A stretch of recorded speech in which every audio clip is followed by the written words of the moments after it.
The Alpha's Captive Heart. After a failed rebellion leaves her pack broken and vulnerable, gentle outcast, Lyra is handed over to Kaelin, the ruthless alpha of their rival clan. As tension and passion ignite between them, Lyra discovers that beneath his savage exterior lies a man haunted by his past. But with danger closing in, can she survive loving the monster who holds her captive? Chapter 1. Taken to the Wolf's Den. The scent of blood still clung to the air. Lyra walked barefoot over the forest floor, her steps muffled by fallen leaves, but weighted by dread. Her wrists were bound in front of her with coarse rope, chafing against her skin with every hesitant movement. 2 warriors from Kaelin's pack flanked her, their presence as imposing as the towering pines around them. Neither spoke, and Lyra kept her eyes lowered, trying to mask the tremble in her legs. Her heart pounded with every step that took her further from the remnants of her pack, the home she once knew. She had watched it fall mere hours ago beneath the claws and fangs of Kaelin's wolves. The rebellion had been doomed from the start, but desperation drove her kin to the edge, urging them to challenge a rival alpha who was stronger, faster, and merciless in his pursuit of dominance. The night it all ended still replayed in her mind. Her father, proud and fierce, stood with the other elders as they made their final stand. Lyra was never meant to witness the bloodshed, but when the howls broke through the walls of her home, she had slipped out. She saw it all, the swift, brutal efficiency of Kaelin's pack as they cut through her people like wildfire in dry grass. And now she walked alone toward his den, traded like a piece of livestock in the aftermath. Why hers? Marcus had asked when Kaelin made the demand. The beta's voice was laced with confusion, but never outright defied his alpha. Because she's the last piece left, Kaelin had replied, his expression unreadable. The rest have been broken or scattered. Let them know even the quiet ones aren't untouchable. Lyra knew she was no warrior. She had no standing in the hierarchy. She healed wounds, gathered herbs, and kept to the fringes during conflicts. Her father called her soft, meant as both a compliment and a lament. In the eyes of her pack, she was fragile, and in the eyes of Kaelin, she was insignificant enough to use as a pawn. The cold air bit into her skin as the sun began to sink beneath the treetops. Kaelin's stronghold wasn't far now. Lyra could see the faint glow of torches flickering in the distance, illuminating the path ahead. One of the wolves beside her, a broad-shouldered man with thick brown hair, glanced at her for the first time. His gaze lingered, heavy and unreadable. "You'll want to keep your head down when we arrive," he muttered. Lyra didn't respond, but she nodded faintly. She had no intention of drawing attention. The trees thinned, revealing the edges of the den's territory. Built into the side of a large cliff, the structure was a blend of stone and wood, with narrow watchtowers peering over the expanse of forest like silent sentinels. Torches lined the perimeter, and she could make out the silhouettes of wolves standing guard at various posts. They entered through a large gate, the iron creaking as it swung open. Kaelin's pack moved within the courtyard, some sharpening weapons, others hauling supplies. Lyra felt the weight of their stares almost immediately. "Is that her?" someone whispered. "She doesn't look like much," another replied. Lyra kept walking, but her head dipped lower. The heat of humiliation pooled in her chest. She didn't need to see their faces to know they were judging her, fragile and small in a place that valued strength above all else. At the far end of the courtyard, Kaelin stood waiting. His figure was stark against the torchlight, his black clothing blending with the shadows behind him. He was tall, lean, and sharp in a way that felt dangerous even from a distance. The moonlight reflected off his dark hair, and his piercing gaze met hers as she was led toward him. The wolves on either side of her stopped, but Lyra kept walking until she stood just a few feet away. The tension in the air thickened, but she didn't dare raise her eyes. "So, this is the healer they sent me," Kaelin said, his voice smooth but cold. Lyra remained silent, unsure if she was allowed to speak. "I expected something more defiant," he continued, circling her slowly. "Most tributes spit curses, swear vengeance. But you're trembling." Her breath hitched, and for a fleeting moment, She felt shame burning beneath her skin. "Look at me," Kalen ordered, his tone leaving no room for argument. Lyra hesitated before finally lifting her gaze. Their eyes met, and for the first time, she saw him up close. The angular planes of his face, the faint scar along his jawline, and the sharp intensity that seemed to peel away any defenses she tried to muster. He tilted his head, as if searching for something within her. "I could send you back in pieces," he mused, his expression unreadable. "Would your pack come for you, I wonder? Or would they leave you to rot in our dungeons?" Lyra swallowed thickly, her heart pounding so loudly she feared he could hear it. I don't know," she admitted softly. The corner of Kalen's mouth curved, not a smile, but something darker, more dangerous. "Honest." "I wasn't expecting that," he said, stepping closer until she could feel the heat of his presence. For a brief, terrible moment, she thought he might strike her, or worse. But instead, he simply leaned in, his voice dropping to a whisper only she could hear. "Don't mistake my mercy for kindness," he warned. "I let you live because it amuses me. Step out of line, and I'll remind you why they fear me." Lyra's breath caught, but she nodded. Satisfied, Kalen stepped back, signaling to one of the guards. "Take her to the East Wing. She can have the empty room near the kitchens," he said dismissively. "Keep her in line, but don't damage her. She's mine now." Lyra's stomach twisted at the finality in his words. She was no longer free. Not even a person, but a possession in the eyes of the Alpha. As the guard led her away, she felt the weight of Kalen's gaze following her, burning into her back long after she disappeared into the shadows of the stronghold. The stone corridor swallowed Lyra in silence, save for the faint echo of her footsteps. The guard leading her down the hall kept a brisk pace, not bothering to check if she followed. The iron sconces lining the walls flickered with torchlight, casting long shadows that danced like specters on the cold surfaces. Lyra's heart thudded steadily, her hands tightening around the frayed rope still binding her wrists. She hadn't expected kindness here. Kalen's words had made that clear, but she hadn't imagined the overwhelming sense of isolation that pressed down on her like a heavy cloak. The stronghold was nothing like her former home. Her pack's den, nestled deep within the woods, had been vibrant with life, the stone walls warmed by flickering hearths and the soft hum of familial bonds. Here, the walls seemed to breathe ice, and the air crackled with restrained aggression. Kalen's wolves watched her with expressions that wavered between curiosity and disdain, yet none made a move to approach. She knew why. She belonged to Kalen now. "Keep up," the guard snapped over his shoulder. He was taller than most, his build compact but muscular beneath the leather armor stretched across his chest. His hair hung loosely over his brow, and although his eyes lacked the cruel gleam Lyra expected, there was no warmth in his tone. Lyra hastened her steps to match his, suppressing the questions burning at the tip of her tongue. Would she be allowed to leave this room? Would she ever see the outside of this fortress again? Would Kalen summon her like a servant, or would he forget she existed altogether? "Where is everyone?" Lyra finally asked, her voice barely above a whisper. The guard didn't answer immediately. He rounded a corner, leading her deeper into the East Wing, before casting a glance her way. "Most of the pack is out patrolling or handling border disputes," he said gruffly. "The rest don't make a habit of lingering down here." "Why not?" His lips twitched in something that almost resembled a smile. "Because this wing used to be a prison." Lyra's steps faltered. She froze, staring at the damp walls that now seemed to close in tighter around her. "It's not anymore," the guard added quickly, noticing her reaction. Kalen had it converted when he took over. Said he didn't want prisoners rotting under his roof. His words should have been comforting, but the unease still knotted itself around her chest.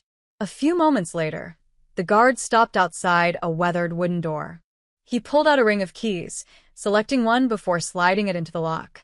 The door groaned in protest as it swung inward, revealing a small but clean room within. A simple bed pushed against the wall, a wooden table, and a narrow window overlooking the distant forest. "This is it," he said, stepping aside to let her enter. Lyra crossed the threshold hesitantly, her eyes sweeping the sparse space. "It's more than I expected," she admitted truthfully. The guard arched a brow. "Expecting a cage?" She didn't respond, but the guarded flicker in her eyes was answer enough. "I'll leave you to it," he said, stepping back into the hall. Kalen's orders were clear. No one is to bother you unless he says otherwise. As he turned to leave, Lyra found her voice. "Wait," she said softly. "What's your name?" The guard hesitated, glancing at her over his shoulder. "Darian," he answered after a beat. "I'll be around if you need something." Before she could reply, the door clicked shut behind him, leaving Lyra alone in the dimly lit room. Lyra lowered herself onto the edge of the bed, the rope around her wrists rubbing against her skin with each movement. The weight of exhaustion settled over her, but her mind refused to still. She let out a shaky breath, staring at the small window. The moon hung low in the sky, bathing the treetops in pale silver light. Somewhere out there, the remnants of her pack wandered, displaced, scattered. She wondered if they thought of her, if they would ever come to reclaim her. But deep down, she knew the truth. No one was coming. Kalen had made sure of that. Her thoughts drifted to the Alpha himself, the way he circled her like a predator sizing up prey. There was a cold, dangerous intensity in his gaze that unnerved her, but beneath it, Lyra sensed something else. He had let her live. A man like Kalen didn't keep captives without reason. Whatever his motive, she doubted it was born of mercy. The shadows in the corners of the room seemed to stretch as the hours bled into the night. Lyra sat in silence, the faint crackle of torches in the hall the only sound accompanying her. Her hand brushed over her wrists, wincing at the chafed skin beneath the rope. After a moment's hesitation, she rose and approached the small table. A crude iron knife lay atop it, likely left behind by someone who previously occupied the room. With careful hands, she began to saw at the rope, the rough blade biting into the fibers. She had just managed to free one wrist when a soft knock echoed at the door. Lyra froze, her pulse quickening. "It's me," Darian's voice filtered through the wood. "I brought food." Relief flooded her chest. She placed the knife down, quickly brushing stray strands of hair from her face before opening the door. Darian stood with a wooden tray in hand, the scent of roasted meat and bread drifting toward her. "You didn't have to," Lyra murmured, stepping aside to let him in. Kalen ordered it. Darian set the tray down, his gaze briefly flicking to her partially cut bindings. His expression remained unreadable. Lyra caught the glance and shifted uncomfortably. "I was going to ask someone to—" "I don't care," Darian interrupted, leaning against the wall. "You're not the first to try cutting yourself loose. Just know this. If Kalen sees you without those ropes, he'll assume you're planning to run. And that's not something you want to make him believe." Lyra swallowed hard. "I'm not planning anything," she said quietly. Darian studied her for a long moment before nodding. "Eat," he said, pushing the tray toward her. "You'll need your strength." "For what?" His gaze darkened faintly. "Surviving him." Without another word, Darian left, leaving Lyra alone once more, her untouched meal and the weight of his warning lingering heavily in the air. Chapter 2: The Wolf in the Shadows. The following days blurred together in a haze of isolation and uneasy silence. Lyra spent most of her time confined to the small room in the East Wing, the cold stone walls pressing in around her. The quiet might have been comforting under different circumstances, but here it felt suffocating. The only break in the monotony came in the form of brief visits from Darian, who brought her meals and little else. Kalen did not summon her. Lyra wasn't sure if that should comfort or unsettle her. She had expected some form of confrontation, perhaps an interrogation or further humiliation. Yet, aside from their initial meeting in the courtyard, the Alpha kept his distance. It was as if he had forgotten she existed. Her eyes drifted toward the narrow window, where the pale glow of the moon filtered in. The forest beyond seemed vast and untamed, calling to her in ways she couldn't explain. She wondered if she could slip away beneath the cover of night, but Darian's warning echoed in her mind. "If Kalen sees you without those ropes, he'll assume you're planning to run." Lyra exhaled softly, running her fingers along the partially cut rope still loosely hanging from her wrists. Even if she wanted to flee, she knew the likelihood of escaping unnoticed was slim. This wasn't her forest. Every twist of the trees, every uneven path belonged to Kaelin's wolves. They would catch her scent long before she reached the borders. And then there was Kaelin himself. Lyra had heard the stories, how he tore apart rebels with his bare hands, how entire packs had fallen beneath his wrath. Yet, when she recalled the way he had looked at her that night in the courtyard, there had been something else. Curiosity. Kaelin was not a man driven by impulse. Every action he took felt deliberate, as if he were constantly calculating 3 steps ahead. That thought terrified her more than any threat of violence.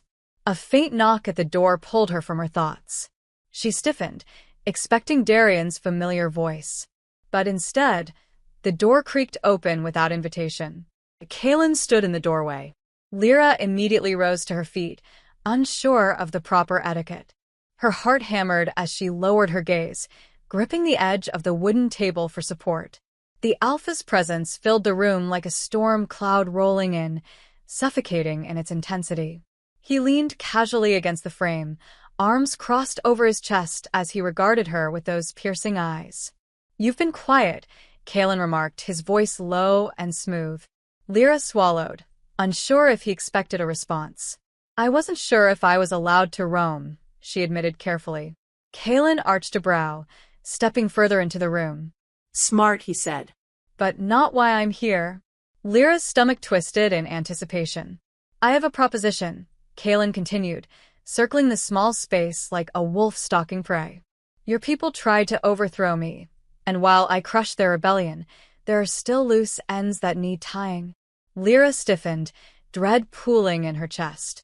"If you expect me to betray them, I expect you to survive," Kaelin interrupted sharply, his eyes narrowing. "If that requires betrayal, then so be it." Lyra's gaze flickered toward the window, as if the forest beyond might somehow shield her from his scrutiny.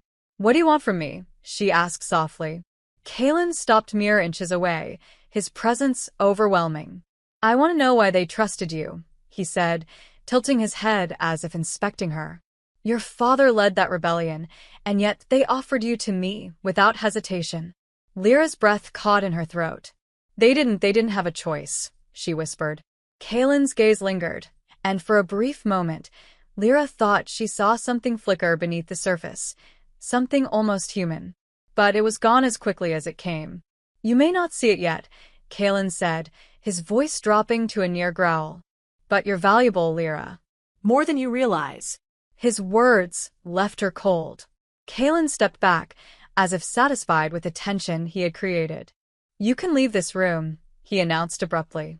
"But stray too far, and my wolves will drag you back." "I won't stop them." Lyra hesitated. "Why are you letting me out now?" Kaelin's lips curved into something that wasn't quite a smile. "Because watching you cower is becoming dull." Without another word, he turned and disappeared down the corridor, leaving Lyra standing in the dim light of her room, pulse racing. The next morning, Lyra ventured cautiously beyond the east wing. The fortress was larger than she had imagined, with stone hallways that twisted and turned like the veins of some great beast. She passed a few wolves along the way, their eyes narrowing as she walked by, but none approached her. Her steps eventually led her to the courtyard where it had all begun. The cool morning air kissed her skin as she stepped outside, and for the first time since her capture, Lyra felt something resembling peace. The scent of pine lingered, and the faint chirping of distant birds filled the silence. Lyra's fingers brushed against the rope on her wrists. It felt wrong to stand there beneath the open sky, as if the freedom was nothing more than an illusion. "I didn't think you'd leave your room," Darian's voice interrupted her thoughts. She turned to find him leaning against one of the stone pillars, arms folded as he watched her with mild curiosity. "I thought I wasn't allowed to," Lyra replied. Darian shrugged. "You're allowed. Kaelin enjoys pushing boundaries, even if it confuses the rest of us." Lyra frowned. "Does he do this often?" Darian's expression darkened slightly. "No." "You're the first guest he's ever kept." Lyra stiffened at the implication. You make it sound like I should be worried. Darian met her gaze, his eyes unreadable. You should be. Lyra spent the rest of the day exploring the fortress grounds cautiously, never straying too far from the courtyard. Wolves trained in the fields, their howls echoing in the distance, but she avoided lingering near them.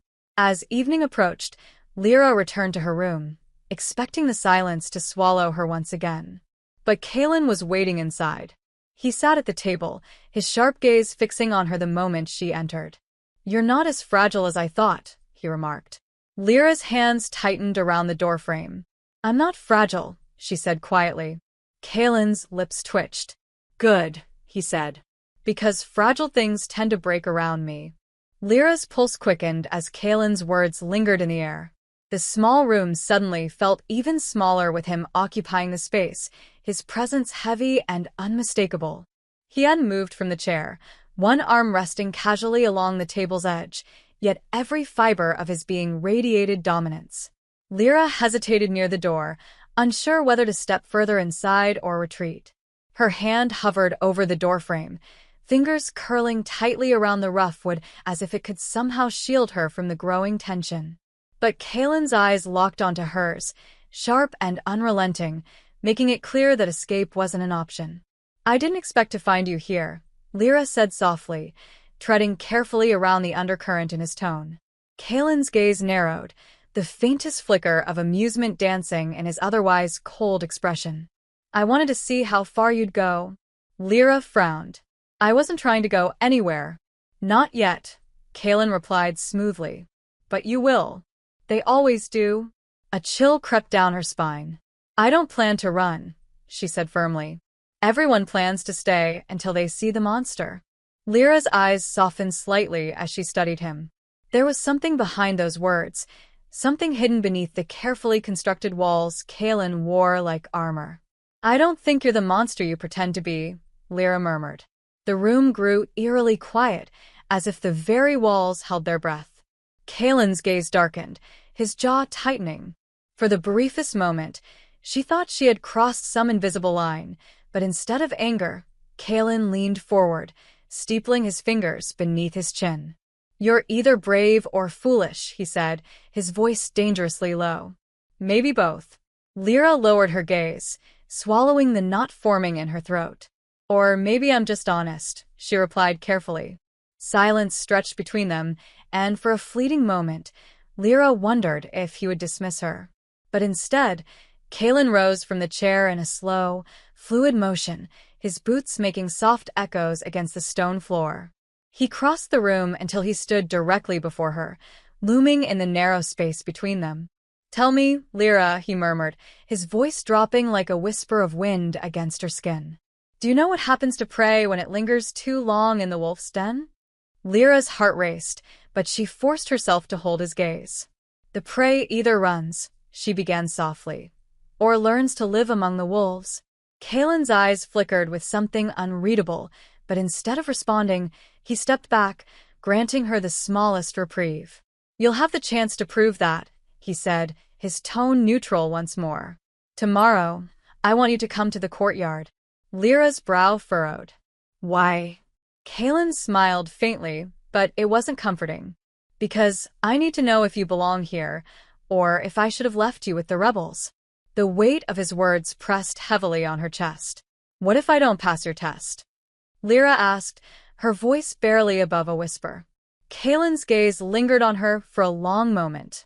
"Then you won't need to worry about surviving for long." Lyra didn't sleep that night. She lay in the small bed, her eyes tracing the cracks along the ceiling as the soft glow of moonlight filtered through the narrow window. Kalen's words repeated in her mind, a constant reminder that her future in the pack was anything but certain. Survival was a fragile thing, and in Kalen's world, fragility was a weakness that rarely lasted. By the time dawn crept over the fortress, Lyra had already risen. She dressed in the simple tunic and leggings left for her and tied back her hair, ensuring nothing would obstruct her vision. If she was to face whatever test Kalen had in store, she wouldn't meet it unprepared. When she stepped outside, the courtyard was already bustling with activity. Wolves sparred in the open field, their movements sharp and calculated, while others gathered in small groups, speaking in hushed tones. Lyra's presence drew subtle but unmistakable attention. Whispers drifted around her like the wind, but she ignored them, focusing instead on the figure standing near the training grounds. Kalen. He stood with Darian, observing the sparring matches unfolding before them. Lyra approached cautiously, her steps light against the cobblestones. Kalen, she greeted softly, her voice steady despite the uncertainty bubbling beneath her skin. The alpha's gaze slid toward her, his eyes narrowing with faint approval. You came, he said simply, as if her presence was expected but not guaranteed. I didn't think I had much of a choice, Lyra replied carefully. Kalen's lips twitched. Smart. He stepped forward, gesturing toward the open field where several of his wolves circled, waiting for their turn to spar. Join them, Kalen instructed. Lyra's eyes widened slightly. I'm not a fighter, she admitted. Kalen's gaze sharpened. You don't need to be. But I need to see how you respond under pressure. Her pulse quickened, but she nodded without protest. The other wolves shifted uneasily as she entered the circle, their eyes filled with doubt. One of them, a broad-shouldered man with dark hair and piercing green eyes, stepped forward, cracking his knuckles. I'll make this quick, he said with a smirk. Lyra swallowed, steeling herself as she faced him. The moment the fight began, it was clear she was outmatched. The wolf lunged, his movements swift and deliberate, but Lyra twisted to avoid the brunt of the blow, narrowly dodging his fist. Her instincts took over. She wasn't strong, but she was fast. Each time he advanced, she slipped just out of reach, using his weight against him. The match wasn't elegant, but it became a dance of endurance, one she refused to lose. When the wolf finally stumbled, breath ragged and frustration burning in his eyes, Kalen stepped forward. Enough, he ordered. The wolf hesitated but ultimately stepped back, wiping sweat from his brow. Lyra remained standing, heart pounding as Kalen's gaze swept over her. You may not be a fighter, he said quietly, but you learn quickly. Lyra met his eyes, unsure if the faint praise was genuine or merely a test in itself. Kalen approached, lowering his voice, so only she could hear. Remember this, Lyra, he murmured. Survival here isn't about strength. It's about knowing which battles to fight and when to run. His gaze lingered on her for a moment longer before he turned and disappeared into the crowd, leaving Lyra standing in the circle, breathless but unbroken. Chapter 3. The Chains Beneath the Skin. Lyra's muscles ached by the time she returned to her room, the remnants of the sparring match clinging to her like a second skin. Every breath felt heavier, as if the weight of the morning's events pressed down on her chest, reminding her how close she had danced to the edge. The other wolves had watched her like a curiosity, an outsider weaving through their ranks. She could feel the disdain rippling beneath their guarded stares, though none dared speak it aloud in Kalen's presence. To them, she was nothing more than a fragile piece of broken glass, handed to their alpha as spoils of war. But fragile things could cut deep if handled improperly. Lyra lowered herself onto the edge of the bed, gingerly touching the bruise forming along her side where the wolf's blow had glanced off her ribs. She had been lucky to escape the match with nothing worse, but luck wouldn't shield her forever. She exhaled softly, fingers tightening against the fabric of her tunic. Why am I here? The question had circled her mind for days, but Kalen's motives remained a tangled snare she couldn't unravel.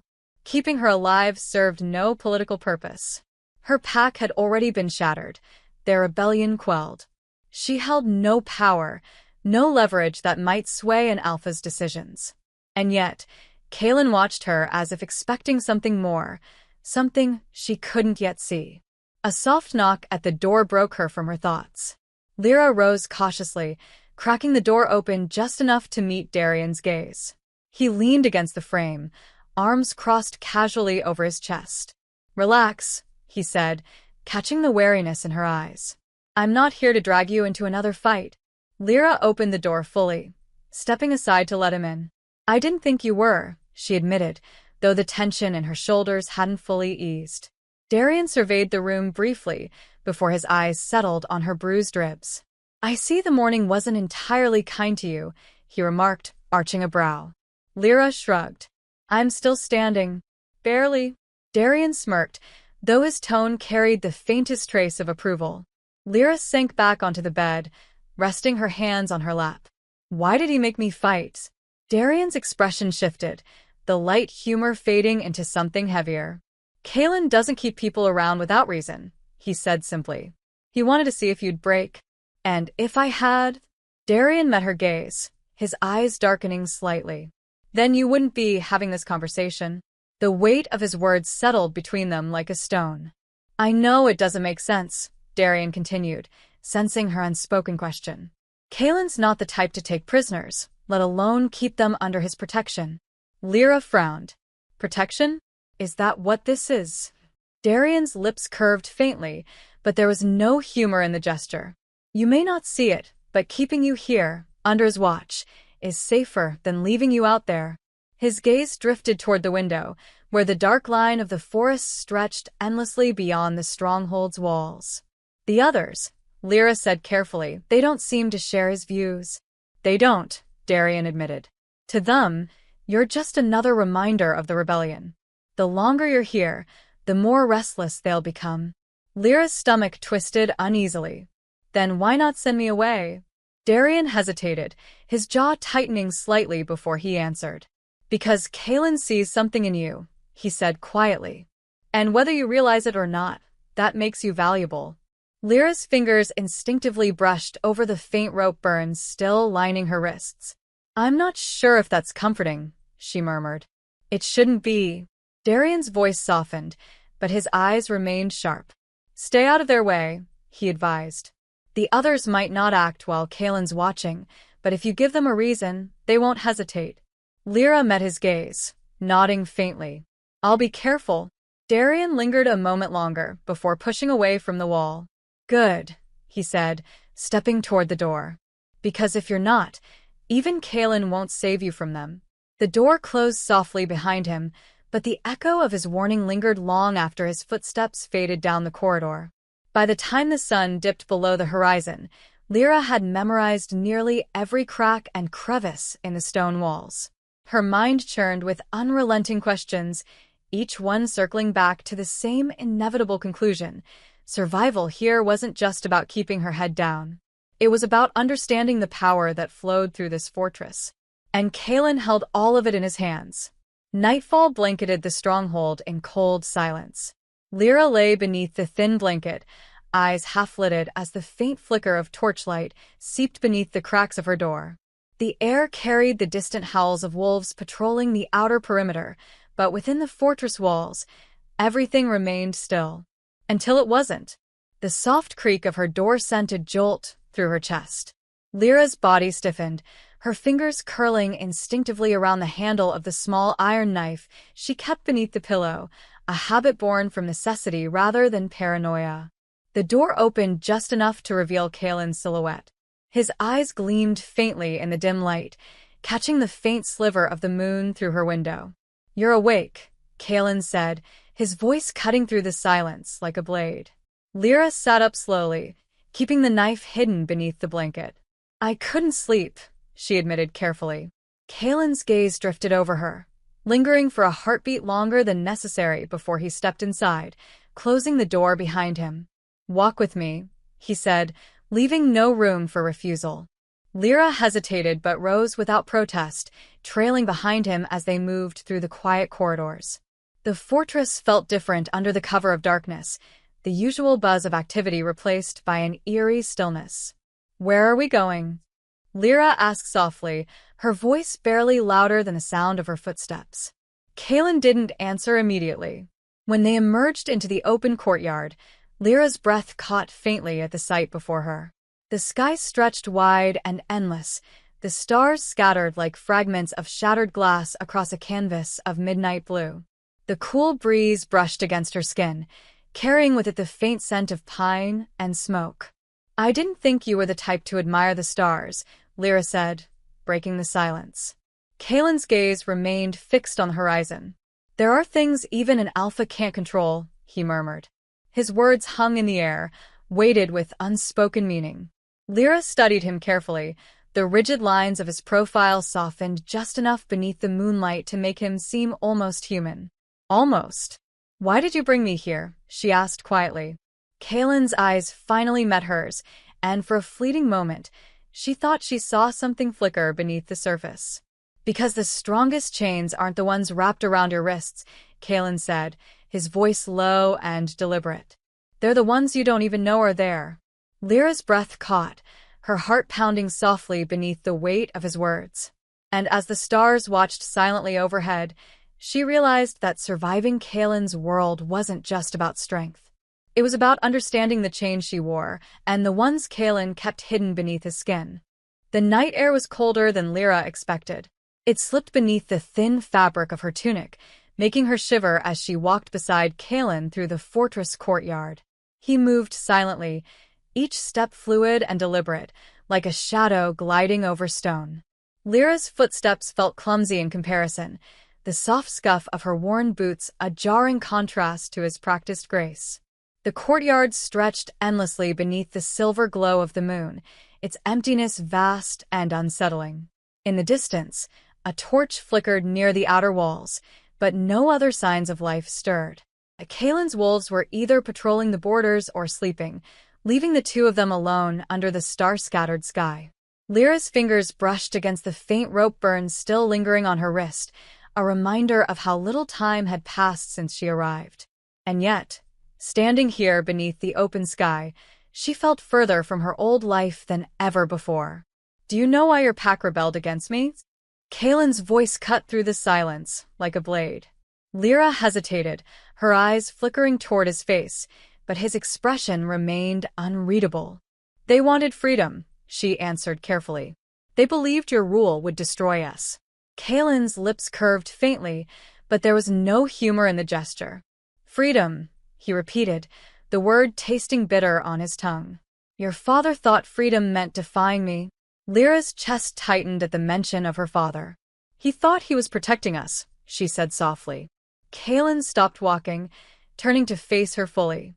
The moonlight cast sharp shadows along the angles of his face, making his features seem even more severe. "Your father's rebellion cost lives. More than I intended to take." Lyra's throat tightened, guilt gnawing at her ribs like teeth.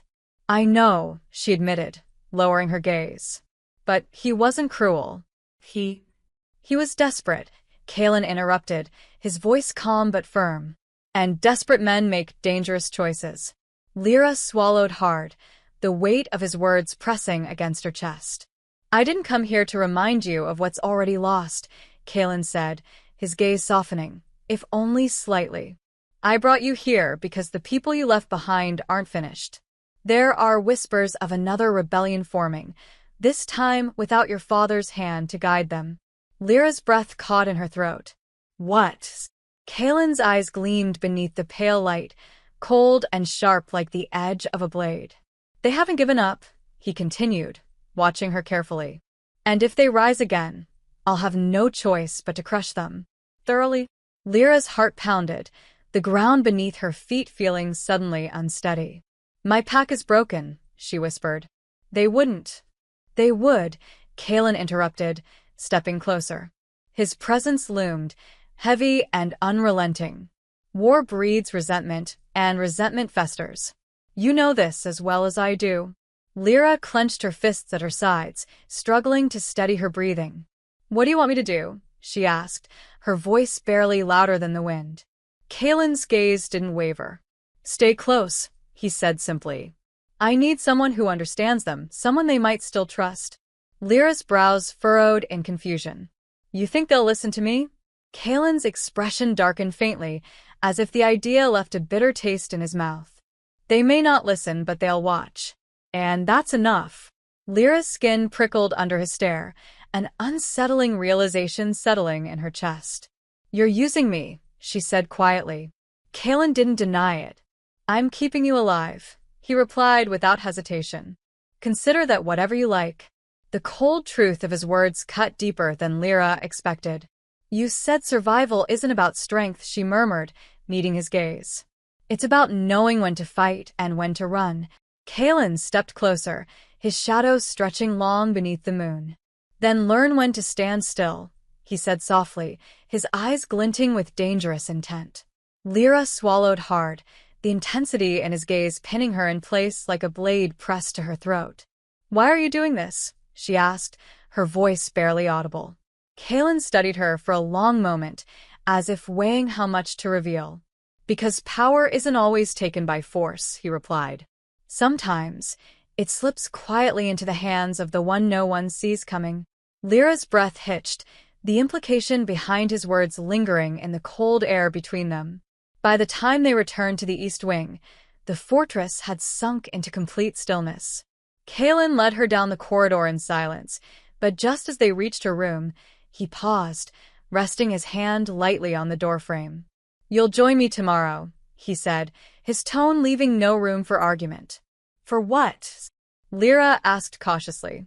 Kalen's lips curved faintly, though the expression didn't reach his eyes. "To learn." The door clicked softly behind her as Kalen left, his footsteps fading into the distance. Lyra leaned against the wall, exhaling shakily as the weight of his words settled over her. To learn. But what exactly did Kalen intend to teach her? Sleep didn't come easily. Lyra lay awake, her thoughts tangling into knots she couldn't unravel. Kalen's presence lingered in her mind, his words circling like wolves waiting for the right moment to strike. There was something dangerous in his gaze, something she couldn't quite place. But beneath that danger lay curiosity. And perhaps that was the most dangerous part of all. Lyra turned toward the window, watching as the first slivers of dawn crept over the horizon. Whatever Kalen's intentions were, one thing had become clear. She was no longer just a prisoner in his stronghold. She was a piece on his board. And the game was only just beginning. Chapter 4, Lessons of the Alpha. The sun bled across the horizon, its pale light barely warming the cold stone walls of the fortress. Lyra stood in the courtyard once more, her breath curling in soft plumes in the morning air. The fortress was already stirring, wolves moving like shadows through the open field, their eyes flashing in the dim glow of dawn. Lyra's gaze lingered on the group of warriors sparring near the edge of the training grounds. Their movements were swift, brutal, and efficient, every strike carrying the weight of years spent honing their skills. She could feel their disdain in the way their gazes skimmed over her, as if her mere presence was an insult to the space they occupied. It didn't matter that Kalen had brought her here. She was still an outsider. Her fingers brushed the frayed rope burn on her wrist, a reminder that she wasn't one of them, and likely never would be. "Try not to look so small," Kalen's voice pulled her from her thoughts. Lyra turned to find him standing a few paces away, his sharp gaze fixed on the sparring wolves. "I wasn't aware that was something I could control," Lyra replied quietly, lowering her hand to her side. Kalen's eyes flickered toward her, his lips curving faintly. "Perception can be as powerful as strength," he said. "The pack senses weakness. They'll exploit it the moment they see it." Lyra shifted uncomfortably beneath his stare. "Why does it matter?" she asked softly. "I'm not a threat to them." Kalen's expression darkened, the faint amusement draining from his features. "You're standing here," he replied. "That's threat enough." Before Lyra could question his meaning, Kalen motioned for her to follow him. "Come," he ordered. "You're not here to watch." Her stomach twisted, but she obeyed, trailing him as they crossed the courtyard. Wolves stepped aside as Kalen passed, their heads dipping in silent acknowledgement of his authority. Lyra felt their eyes follow her like shadows. At the center of the training grounds, Kalen stopped, his gaze sweeping over the gathered warriors. "Marcus," he called out. A tall, broad-shouldered wolf stepped forward. His black hair was tied back, and a jagged scar ran down the side of his neck, a reminder of a battle long since past. "Yes, Alphas?" Marcus's voice was rough but respectful. Kalen's eyes flickered toward Lyra. "Pair her with someone." Lyra's heart lurched. Marcus arched a brow, but didn't question the command. "As you wish." He gestured toward a wolf lingering near the back of the group. "Joran." The wolf stepped forward, his eyes narrowing as they settled on Lyra. She's not one of us, Joran said bluntly, arms crossed over his chest. Kaelin's gaze sharpened, and the tension in the courtyard thickened. She's here, Kaelin replied evenly. That's enough. Joran's eyes darkened, but he nodded, clearly unwilling to challenge the alpha directly. Lyra shifted nervously as Joran approached, his posture tense with irritation. I don't see the point in this, Joran muttered under his breath, loud enough for Lyra to hear. Then let her prove you right, Kaelin said simply, stepping back to watch. Joran's gaze met Lyra's, and for a brief moment, she saw the hesitation flicker behind his eyes. He didn't want to fight her, but he would if Kaelin ordered it. Lyra swallowed hard, squaring her shoulders as best she could. I don't want to hurt you, she admitted quietly. Joran smirked, the faintest glimmer of amusement dancing in his eyes. Don't worry, he replied, raising his fists. You won't. The match began with little ceremony. Joran struck first, his movements quick but restrained, as if he wasn't taking the fight seriously. Lyra twisted out of the way, barely avoiding the blow that skimmed past her shoulder. She stumbled back, heart pounding. Kaelin's voice echoed in her mind. Perception is as powerful as strength. The wolves weren't watching for her to win. They were waiting for her to break. Joran advanced again, his next strike more deliberate. Lyra dodged, slipping to the side, but her footing faltered. He caught her wrist, yanking her forward with little effort. For a brief moment, she felt the warmth of his skin, the overwhelming strength behind his grip. But Lyra didn't resist. Instead, she let her body go limp, using the momentum to twist around him. Joran's balance wavered just long enough for her to pull free, stumbling back as he turned to face her. His brow furrowed slightly, surprised by the subtle shift in her movements. She's quick, someone muttered from the sidelines. Joran's smirk faded. He moved again, this time faster. Lyra ducked beneath his next strike, but she wasn't fast enough. His leg swept out, catching her ankle. She hit the ground hard, the breath rushing from her lungs.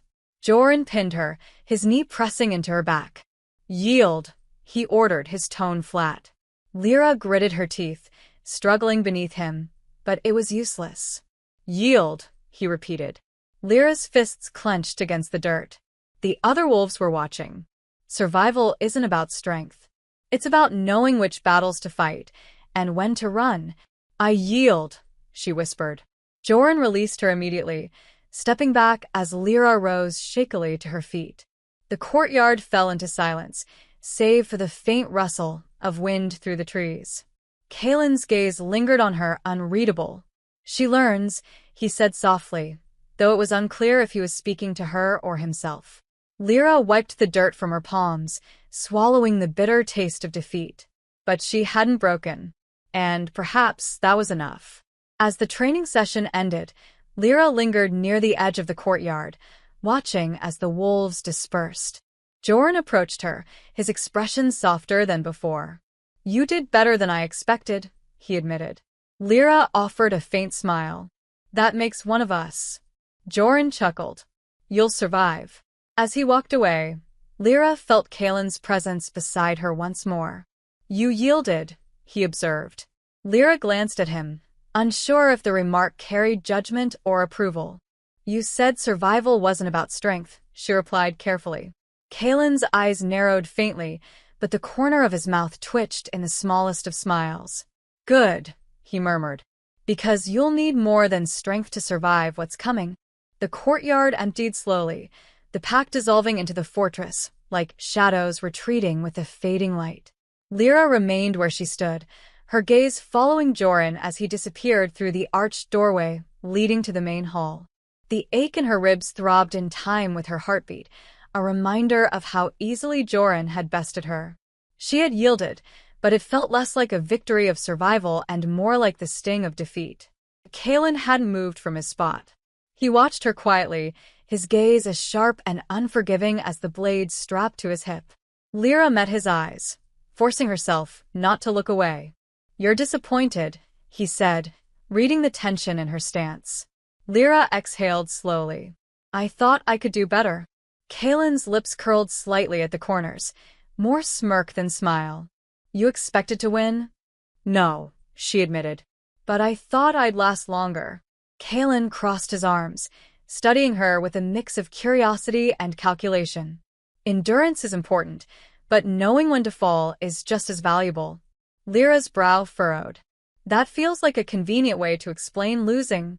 A low chuckle rumbled from Kalen's throat. You weren't meant to win, Lyra. This wasn't about victory. Then what was it about? She asked, frustration curling at the edges of her voice. Kalen stepped closer, the weight of his presence more suffocating up close. It was about understanding your place here, and theirs. Wolves respond to strength, but they respect restraint. Lyra's pulse quickened under his gaze. She wanted to deny the truth behind his words, but she'd seen the shift in the wolves' expressions after the match. Joran had dismissed her before the fight began, but by the end, there had been something different in his eyes. Not respect. Not yet. But something close enough to build upon. Strength without control leads to rebellion, Kalen continued, voice low. And submission without purpose leads to slaughter. You need to know the balance between them. Lyra swallowed the knot forming in her throat. You've spent your life avoiding conflict, Kalen added, his eyes narrowing slightly. I need to know if you're capable of standing in the fire, not running from it. The weight of his words pressed against her chest like a stone. I'm not a warrior, Lyra said softly, lowering her gaze. I never wanted to be one. Kalen's expression didn't shift. Neither did I. Lyra's eyes snapped to his, searching for the truth behind his calm demeanor. You expect me to believe that? She asked, disbelief threading through her voice. Kalen's gaze darkened, and for the first time, she noticed the faint lines etched around his eyes, the subtle signs of a man who had carried more weight than his years should allow. Wanting something doesn't change what you are, he replied. The world doesn't give us the luxury of choosing peace, Lyra. It offers survival to those willing to take it by whatever means necessary. Lyra felt the sharp edge behind his words, the unspoken history lurking beneath his carefully controlled exterior. Before she could respond, the heavy oak doors leading to the fortress creaked open. Darian stepped into the courtyard, his gaze flickering between them before settling on Kalen. Border patrols returned, Darian announced, his tone clipped. There was trouble near the northern ridge. Kalen's eyes sharpened. Rival pack. Darian nodded. Scouts from the Iron Fangs. They didn't cross, but they were too close for comfort. Lyra caught the subtle shift in Kalen's stance, the faint tightening of his jaw, and the cold calculation in his eyes. Double the patrols, Kalen ordered. I want eyes on every corner of our borders until further notice. Darian hesitated. And if they return? Kalen's expression hardened. If they return, we remind them whose land this is. Darian inclined his head in understanding but paused before turning to leave. His gaze drifted to Lyra briefly, his eyes unreadable. Should I escort her back to the East Wing? Darian asked carefully. Kalen's gaze flickered toward Lyra, but instead of answering immediately, he studied her for a long moment. No, Kalen said at last. She stays with me? Lyra's stomach twisted at the declaration, though she wasn't sure if it was relief or dread curling through her veins. Darian's brows lifted faintly, but he didn't question the decision. As you wish, he replied, disappearing into the fortress once more. Lyra turned toward Kalen, uncertainty etched across her face. Why? She asked, her voice barely above a whisper. Kalen's gaze lingered on the distant treetops bordering the fortress. Because if the Iron Fangs are moving, he said quietly, then you're safer in the wolf's shadow than alone in the dark. Kalen's quarters were nothing like Lyra expected. The room was spacious but sparse, its stone walls bare except for a few weapons mounted near the hearth. A large wooden table occupied the far side of the room, strewn with maps and faded parchments. A single lantern flickered in the corner, casting long shadows across the floor. Lyra hovered near the doorway, unsure of where she fit within this space. Kalen strode to the table, rolling up one of the maps with practiced efficiency. You can sit, he said without glancing at her. Lyra hesitated but eventually lowered herself onto the edge of a nearby chair, folding her hands in her lap to steady the nervous energy thrumming beneath her skin. Is this about the Iron Fangs? She asked after a long silence. Kalen's eyes flicked to her, though his expression remained unreadable. In part, he admitted. But it's more than that. Lyra frowned. You think they'll come for the fortress? Kalen's lips pressed into a thin line. They'll test our defenses, he replied. That's what wolves do when they sense weakness. Lyra's gaze drifted toward the map, the faint outlines of the borderlands marked in black ink. And you think I'm part of that weakness, she guessed. Kalen's eyes met hers, something unreadable flickering behind his gaze. I think you're part of the answer, he said quietly. Lyra's heart skipped a beat, confusion curling in her chest. I don't understand. Kalen's gaze softened, though only slightly. You will, he replied. But not yet. The fire crackled softly in the hearth, filling the silence between them with its quiet hum. Lyra leaned back in her chair, the weight of Kalen's words settling over her like a heavy cloak. She wasn't sure if she was ready to learn what he saw in her. But something told her that in Kalen's world, readiness didn't matter. It was only a question of survival. Chapter 5. The Gathering Storm. The fortress felt different at night. Lyra had learned to recognize the subtle shifts, the change in the air when patrols returned, the way the torches flickered uneasily when the wind carried distant howls.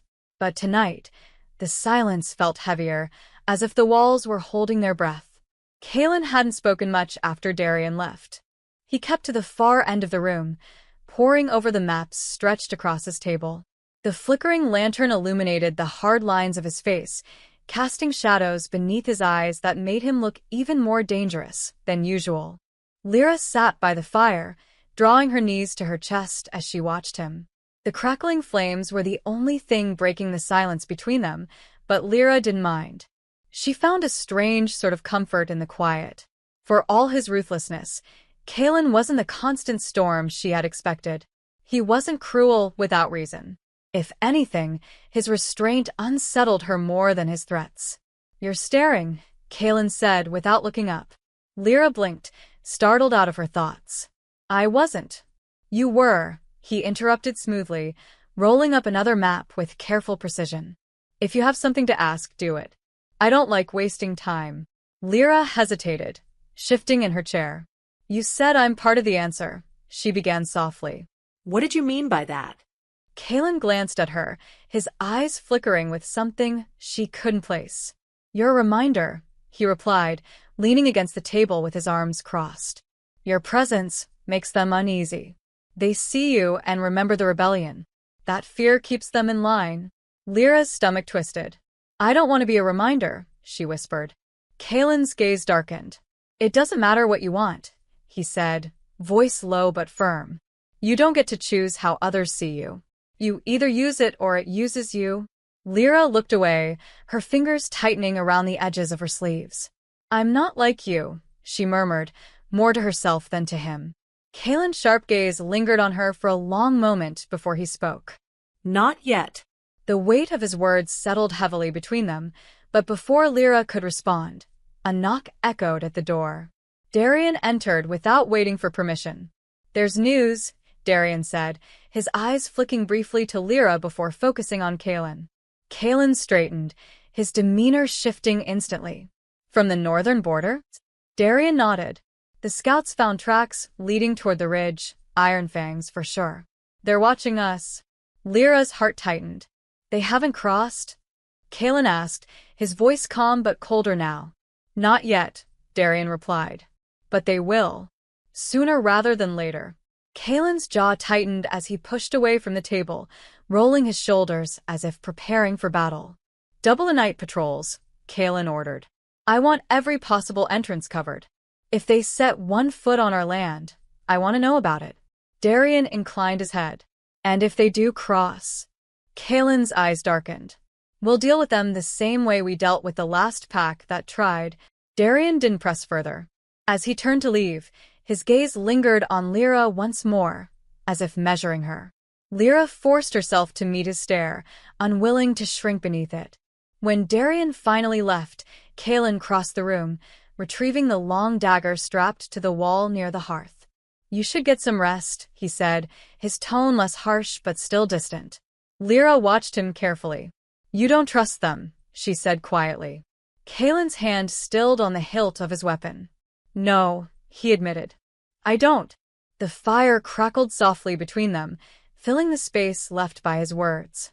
Lyra's fingers brushed the edge of her chair, the weight of the unknown pressing heavily against her chest. They're going to come for this place, she murmured. Kaelin met her gaze, and for the first time, she saw something beneath the cold exterior. They've been coming for a long time, he said. I'm just the last one left standing. Lyra lowered her head, uncertain what to say.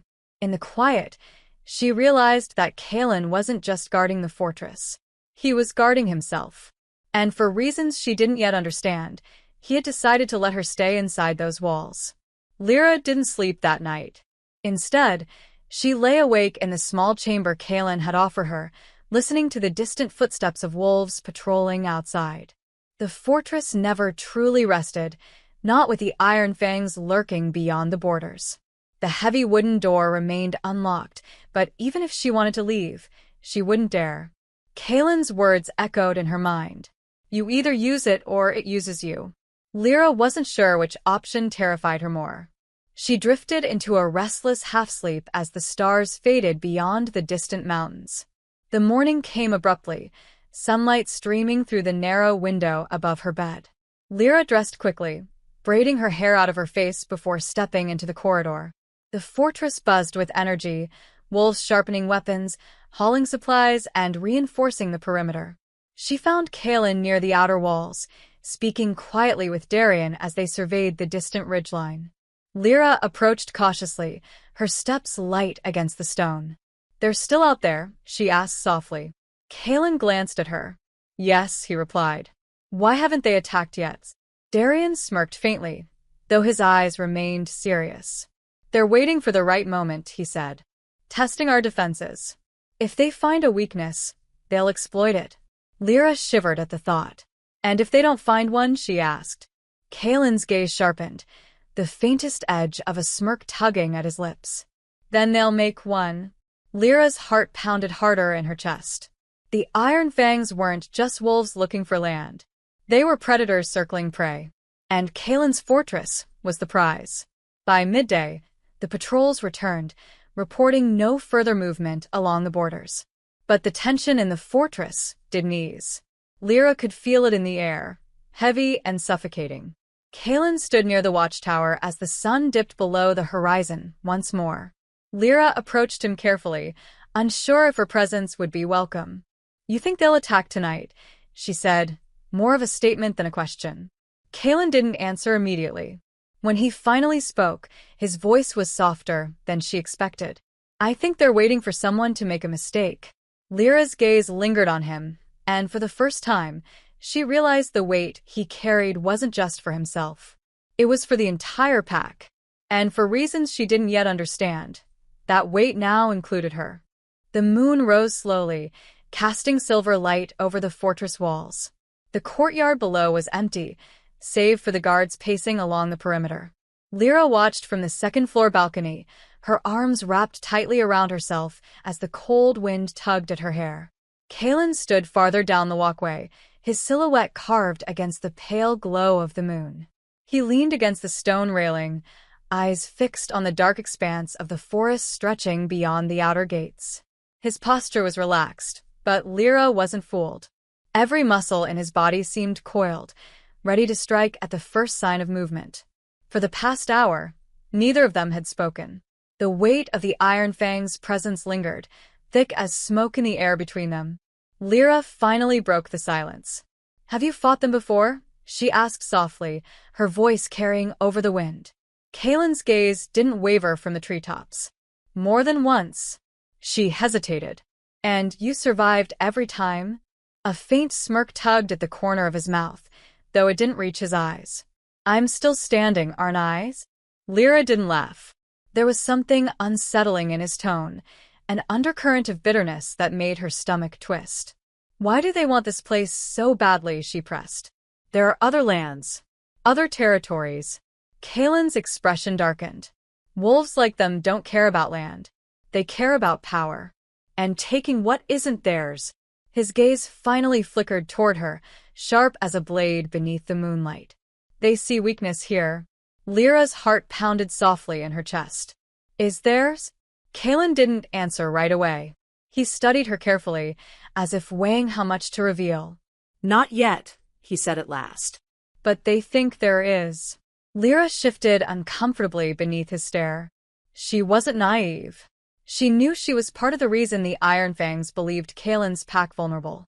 A fragment of the broken rebellion, delivered to their alpha like a prize. They see me as a weakness, she murmured, lowering her gaze. Kaelin stepped closer, his boots echoing softly against the stone. You are the daughter of their enemy. That makes you more than a weakness. Lyra frowned, glancing up at him. Then what am I? Kaelin's eyes narrowed, his expression unreadable. A target, he replied coldly. One they won't hesitate to use. Lyra's breath hitched, and for a moment, she wasn't sure if the cold creeping down her spine was from the wind or his words. But I'm not part of this fight, she whispered. Kaelin's gaze hardened. You are now. Before Lyra could respond, a distant howl echoed through the trees. It was faint but unmistakable, a long, haunting call that carried across the border like a threat woven into the wind. Lyra stiffened, gripping the stone railing tightly as the sound faded. Kaelin's eyes glinted beneath the pale light, but he showed no fear. They're testing us, he said quietly, measuring how long it will take for us to react. Lyra swallowed hard. Shouldn't we do something? Kaelin exhaled slowly, his fingers brushing the dagger strapped to his waist. Not yet. Lyra blinked, startled by his calm. But if they attack? They won't. Kaelin's gaze never left the treeline. Not tonight. His certainty unnerved her. How can you be so sure? Kaelin's eyes flicked to hers, and for a brief moment, she saw the raw edge of something dangerous flicker beneath his mask of control. Because they're not the only ones watching, he said. Lyra followed his gaze, searching the darkness for shapes she couldn't see. The hair along her neck prickled. They weren't alone. Hours passed before Lyra finally retreated to her room. The fortress remained quiet, but the howls had lingered long after she left the balcony. She sat by the small window, knees tucked to her chest as she stared at the moon hanging low in the sky. Its light stretched thin across the forest, bathing the distant treetops in silver. Her thoughts churned relentlessly, circling back to Kaelin's words. A target. Lyra hated the weight those words carried. She had spent most of her life avoiding the power struggles that defined the wolves around her. Her father's rebellion had been the closest she'd ever come to war, and even then, she had stayed on the edges, tending to the wounded and mending broken bones. She wasn't meant to be part of this. But now, the Ironfangs hunted her just as much as they hunted Kaelin's pack. A soft knock at the door startled her. Lyra rose cautiously, opening it just enough to find Darian standing in the hallway. You should sleep, Darian said, his tone softer than usual. I'm not tired, Lyra replied, though the exhaustion tugging at her limbs betrayed her. Darian studied her for a moment, his gaze lingering on the faint bruise along her jaw, a reminder of her sparring match with Joran earlier that day. Kaelin sent me to check on you, he admitted. But I think you already knew that. Lyra smiled faintly. I figured. Darian leaned against the doorframe, crossing his arms. You made an impression today. I lost, Lyra pointed out. Doesn't matter. You didn't run. Lyra met his gaze, unsure how to respond. For a long time, neither of them spoke. Finally, Darian straightened. Get some rest, Lyra, he said, turning to leave. Tomorrow's coming whether you're ready or not. The door clicked softly behind him, but his words lingered long after he left. Lyra sat by the window until the first light of dawn crept over the horizon. She found Kaelin in the training grounds the next morning, sparring alone with a wooden staff. He moved with lethal precision, each strike fluid and controlled. His shirt clung to his skin, damp with sweat, but his breath remained even, like this was nothing more than routine. Lyra waited until he finished before approaching. Kaelin lowered the staff, wiping his hands on a cloth draped over the nearby bench. "You're up early," he noted without turning around. Lyra stepped carefully into the ring. "I want to train," she said firmly. Kaelin arched a brow. "You already did." "I want to do more," Lyra pressed, standing her ground. "I won't be a weakness for your pack to exploit." Kaelin's gaze flicked to hers, something unreadable passing through his eyes. After a moment, he tossed her one of the spare staffs. "Then let's begin." Chapter 6. Beneath the Skin of a Wolf. Lyra's palms ached from gripping the staff too tightly. The wooden weapon felt heavier with each passing minute, sweat dampening her grip as she faced Kaelin in the training ring. The sun hovered low in the sky, casting long shadows over the fortress courtyard as dawn bled into morning. Kaelin moved without effort, each strike swift, each parry perfectly timed.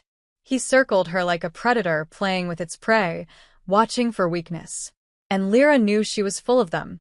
She lunged, but Kaelin sidestepped easily, knocking the staff from her hands with one fluid motion. The wooden weapon clattered to the stone floor. "Too slow," Kaelin said, his gaze sharp as he lowered his own staff. Lyra bent down, chest heaving as she retrieved the weapon. Her fingers trembled, but she tightened them around the wood, refusing to let him see her falter.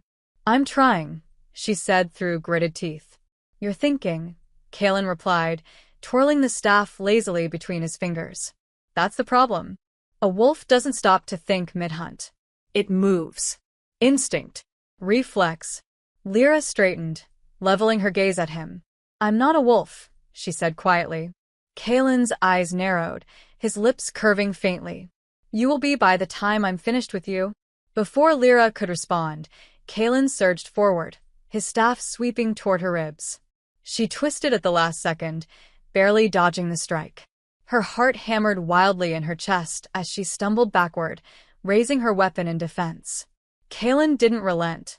His movements were relentless but measured, each blow designed to push her to the edge, without tipping her over it. He was testing her, watching for cracks in her resolve. Lyra parried his next strike, but the force behind it rattled her bones.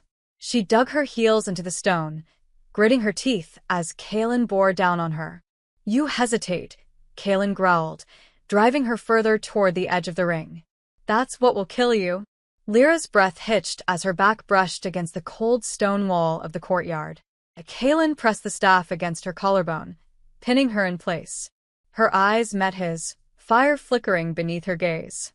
"I'm not hesitating," she whispered. Lyra dropped low, sweeping her leg out beneath him. Kaelin shifted at the last second, narrowly avoiding the sweep, but the sudden movement forced him off balance. She pressed forward, slamming her staff against his. Wood cracked against wood, the impact vibrating through her arms. Kaelin's eyes glinted with something dangerous, something almost like approval. "Better," he admitted, stepping back. Lyra's chest rose and fell, her muscles trembling from exertion. "You pushed too hard," she said, lowering the staff.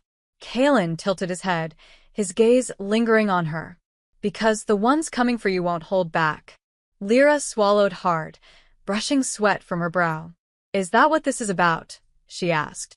"The Iron Fangs?" Kaelin's expression shifted, the flicker of amusement fading into something darker. "They're not the only ones watching," he said quietly. Lyra's stomach twisted. "I'm not part of this fight, Kaelin."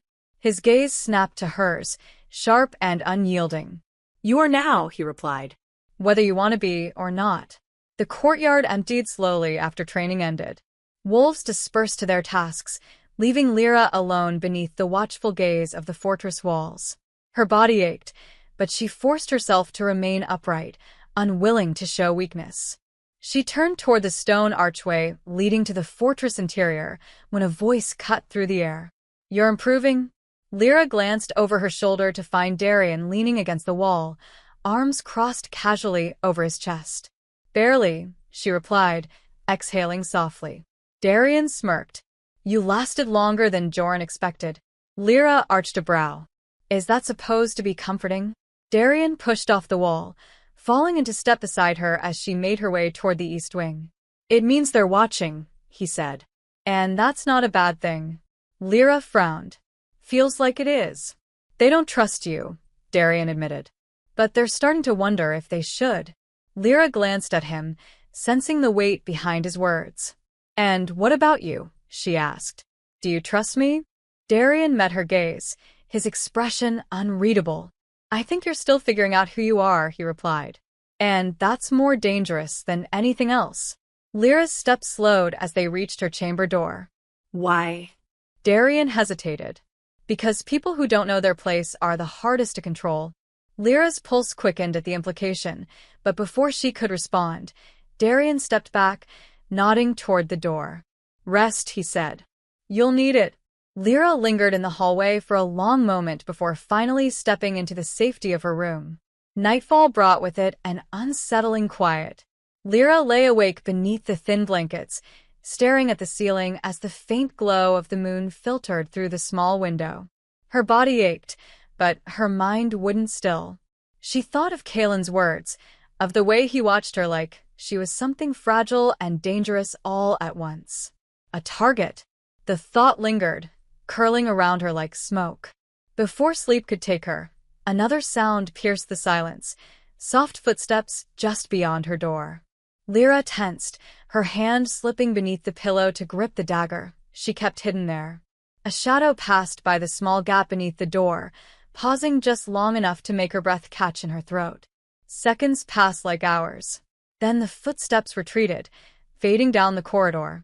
Lyra remained still, listening until the fortress fell silent once more. Her heart hammered against her ribs, but she didn't open the door.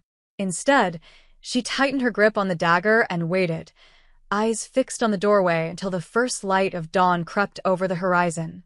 Lyra didn't sleep. The footsteps had long faded, but the weight of them lingered like a blade hovering over her throat. She stayed motionless in bed, the dagger cold in her palm as she listened for any sound beyond the door. None came. Still, the sensation of being watched refused to dissipate. The thin veil of safety she had managed to weave around herself in Kaelin's fortress had been torn open. Whoever had stood outside her door wasn't there by accident. By the time the first light of dawn crept through the narrow window, Lyra's muscles ached from staying tense for so long. She sat up slowly, pushing the dagger beneath the pillow once more. A foolish act, perhaps, but part of her refused to walk the fortress halls visibly armed. A knock at the door startled her, even though it was soft. She hesitated, gripping the edge of the bed, before forcing herself to rise. Lyra. Darian's voice carried through the wood. You awake? She opened the door, stepping aside to let him in. Darian's sharp gaze swept the room instantly, his posture relaxed but alert. You didn't sleep, he noted, crossing his arms. Lyra sat back on the edge of the bed, rubbing her temples. There was someone outside my door last night, she admitted quietly. Darian's eyes narrowed. Did you see who it was? She shook her head. No. They didn't try to come in, but they waited. Just long enough for me to know they were there. Darian's expression darkened, though he remained silent for a long moment. I'll find out who it was, he said finally. Lyra exhaled, her hands tightening in her lap. Do you think they'll try again? Darian studied her, his gaze unreadable. Maybe, he replied. But not while Kaelin is here. His words should have been reassuring, but they weren't. Lyra lowered her head. That's the problem, isn't it? Kaelin won't always be here to guard me. Darian hesitated. No, he admitted, voice low. He won't. Silence stretched between them until Lyra finally rose from the bed. I need to keep training, she said, steeling herself. If someone's going to stand outside my door, I won't be caught unprepared next time. Darian's lips curved faintly, though the expression was tinged with something else, something closer to caution. You're learning faster than I expected, he said. But you're still not a wolf, Lyra. Lyra met his gaze, unwavering. Not yet. The training yard was colder than it had been the day before, the air biting through the thin fabric of Lyra's tunic. She tightened the wraps around her wrists as she stepped into the courtyard, where several wolves had already gathered to spar. The whispers started almost immediately. Lyra felt their eyes settle on her like knives, but she forced herself to keep walking. She wasn't blind to the way they watched her. Half curiosity, half contempt. She didn't belong among them, not yet. But that would change. Joran was already at the far end of the training circle, twirling a wooden staff lazily between his hands. His eyes narrowed when he saw her approach. Here to try again? Joran smirked, cracking his knuckles. Didn't have enough yesterday? Lyra rolled her shoulders. Maybe you'll break a sweat this time. His grin widened, but she caught the flicker of something else. Approval, perhaps, or amusement at her boldness. Kaelin stood on the upper balcony overlooking the yard, arms crossed as he observed the matches below. His gaze drifted to her, though he didn't intervene. Darian leaned against the stone railing beside him, watching as Joran stepped into the ring. Careful, Joran, Darian called down. She's got more fight in her than you think. Joran snorted, but said nothing.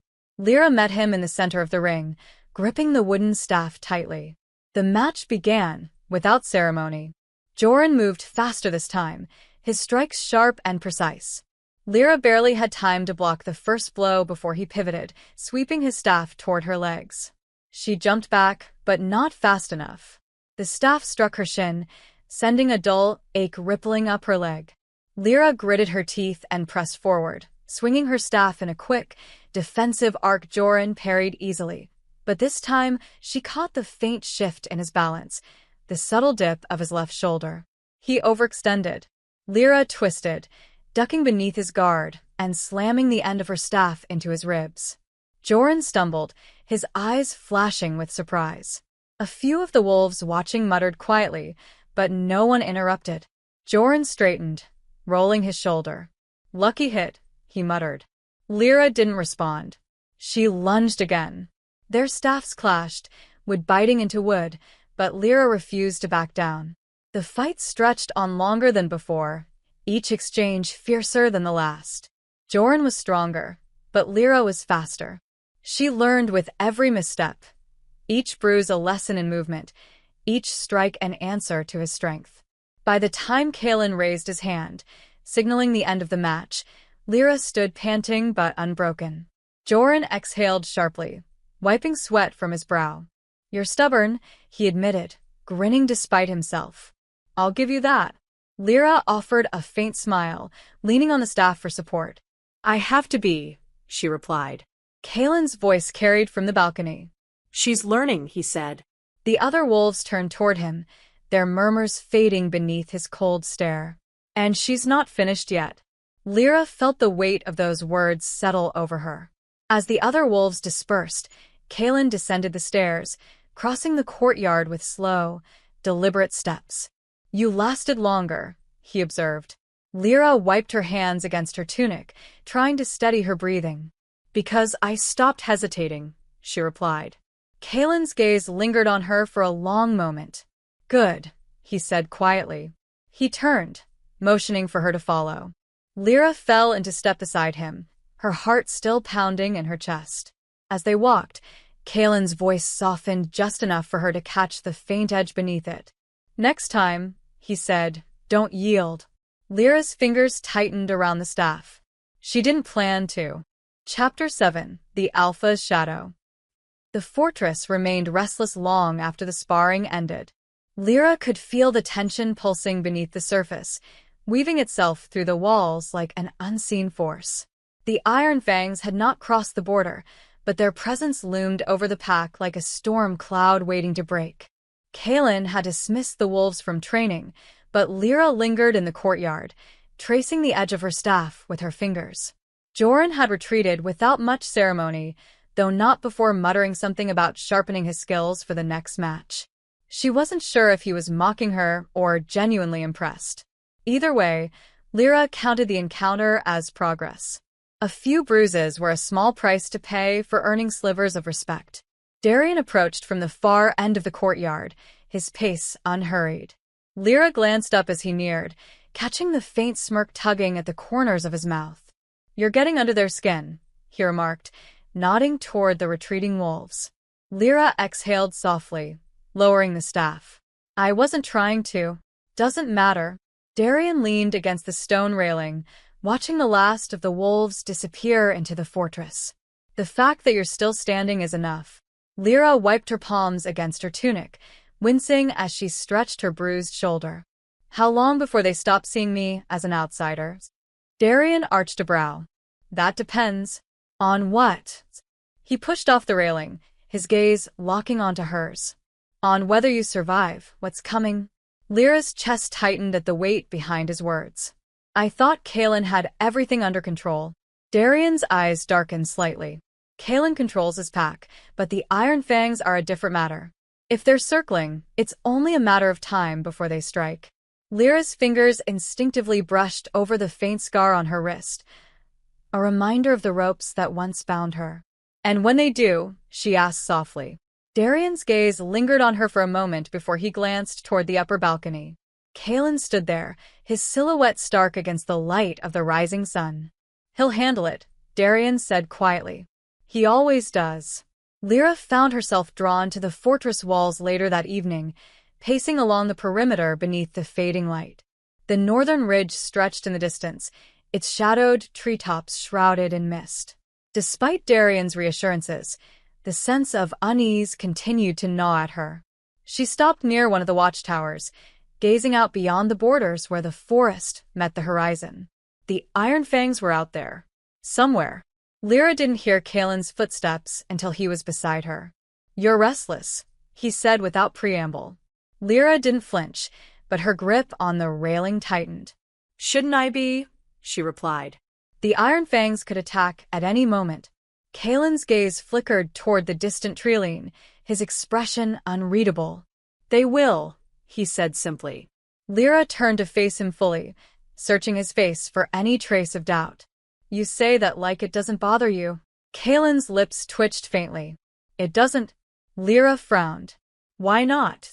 Kaelin stepped closer to the edge of the wall, resting his hands on the stone as he peered out over the forest. Because fear makes men reckless, he replied. And recklessness is easier to kill than caution. Lyra studied him carefully, the calm confidence woven into his voice both unsettling and reassuring. You're not afraid of them, she murmured. Kaelin's gaze shifted, pinning her with that sharp, wolfish intensity. I've fought worse, he said. Lyra believed him. The air between them grew heavy, the weight of unspoken words pressing down like a second skin. Finally, Lyra broke the silence. Why didn't you kill me when the rebellion failed? She asked quietly. Kaelin's expression didn't change, but his eyes narrowed slightly, as if the question had lingered at the back of his mind for some time. I could have, he admitted. Then why didn't you? Kaelin's gaze lingered on her for a long moment before he finally spoke. Because I wanted to see what you'd become. Lyra's breath caught faintly, though she wasn't sure if it was from fear or something else entirely. You think I'll change? She asked. Kaelin's eyes gleamed beneath the fading light. I know you will. The fortress felt quieter as night fell. The usual hum of conversation and movement dwindled, leaving only the distant sound of wolves patrolling the outer walls. Lyra sat by the hearth in the main hall, staring into the flames as they flickered and danced across the stone. Her body ached from training, but her mind refused to rest. Kaelin's words echoed in her ears, circling endlessly like a whisper she couldn't shake. Because I wanted to see what you'd become. She didn't know if that should terrify her or drive her forward. A soft rustle drew her attention, and she glanced up as Darian entered the hall, carrying a flask of water. You're still awake, he observed, settling into the chair across from her. So are you, Lyra pointed out. Darian chuckled, taking a sip from the flask. Kaelin's right, he said after a pause. You'll change. Lyra frowned, leaning back against the stone wall. Everyone keeps saying that, she muttered. But no one tells me what it means. Darian's eyes darkened faintly, though his smile didn't waver. It means that by the time this is over, you won't recognize the girl who walked through these gates, he replied. Lyra's chest tightened. I'm not sure if that's a good thing, she admitted. Darian shrugged. Depends on whether you survive. Lyra lowered her gaze to the fire, watching as the flames crackled and sparked. You sound like Kaelin, she said softly. Darian smirked. Maybe I've been around him too long. The fire crackled between them, filling the silence with its warmth. Lyra closed her eyes, exhaustion tugging at the edges of her mind. But even as she drifted toward sleep, the lingering weight of Kaelin's gaze haunted her dreams. She woke to the distant sound of howls piercing the cold night air. Lyra sat up abruptly, her heart pounding in her chest as the fortress stirred to life. Darian was already gone. She pushed her feet, pulling on her cloak as she stepped into the hallway. The torches flickered along the walls, casting jagged shadows that stretched unnaturally long across the stone. Lyra followed the sound, her footsteps quick and silent as she made her way toward the courtyard. When she emerged, she found Kaelin standing at the gates, his eyes fixed on the Trilene. The Iron Fangs had come. The courtyard was still, but the tension hung thick as smoke. Wolves lined the perimeter, weapons at the ready, eyes locked on the Trilene beyond the outer walls.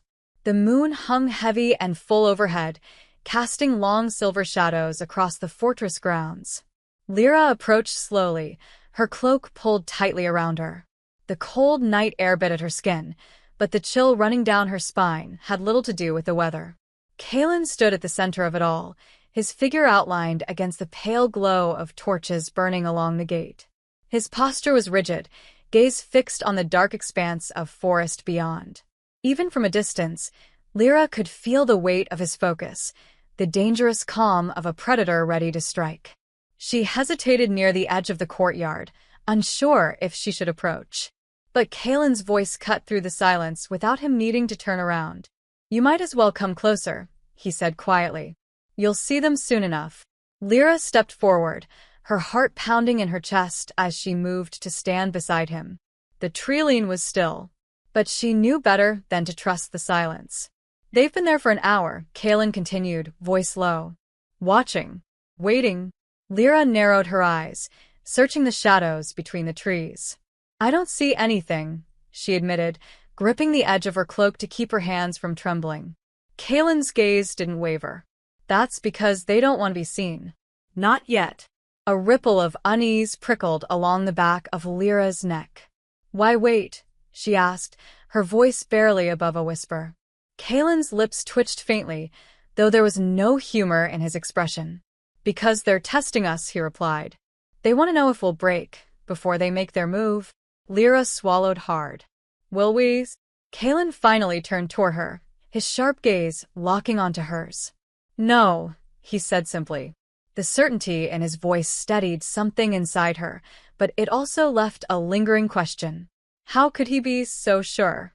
Before she could ask, a low growl rumbled from the top of the watchtower. One of Kaelin's sentries crouched near the edge, eyes gleaming in the darkness. "There," the sentry said, pointing toward the forest. Lyra squinted, following the direction of his hand. At first, she saw nothing but shadows. But as her eyes adjusted, she caught the faintest glint of silver between the trees, like moonlight catching on the edge of a blade. A figure stepped forward, half hidden by the foliage. Tall, broad-shouldered.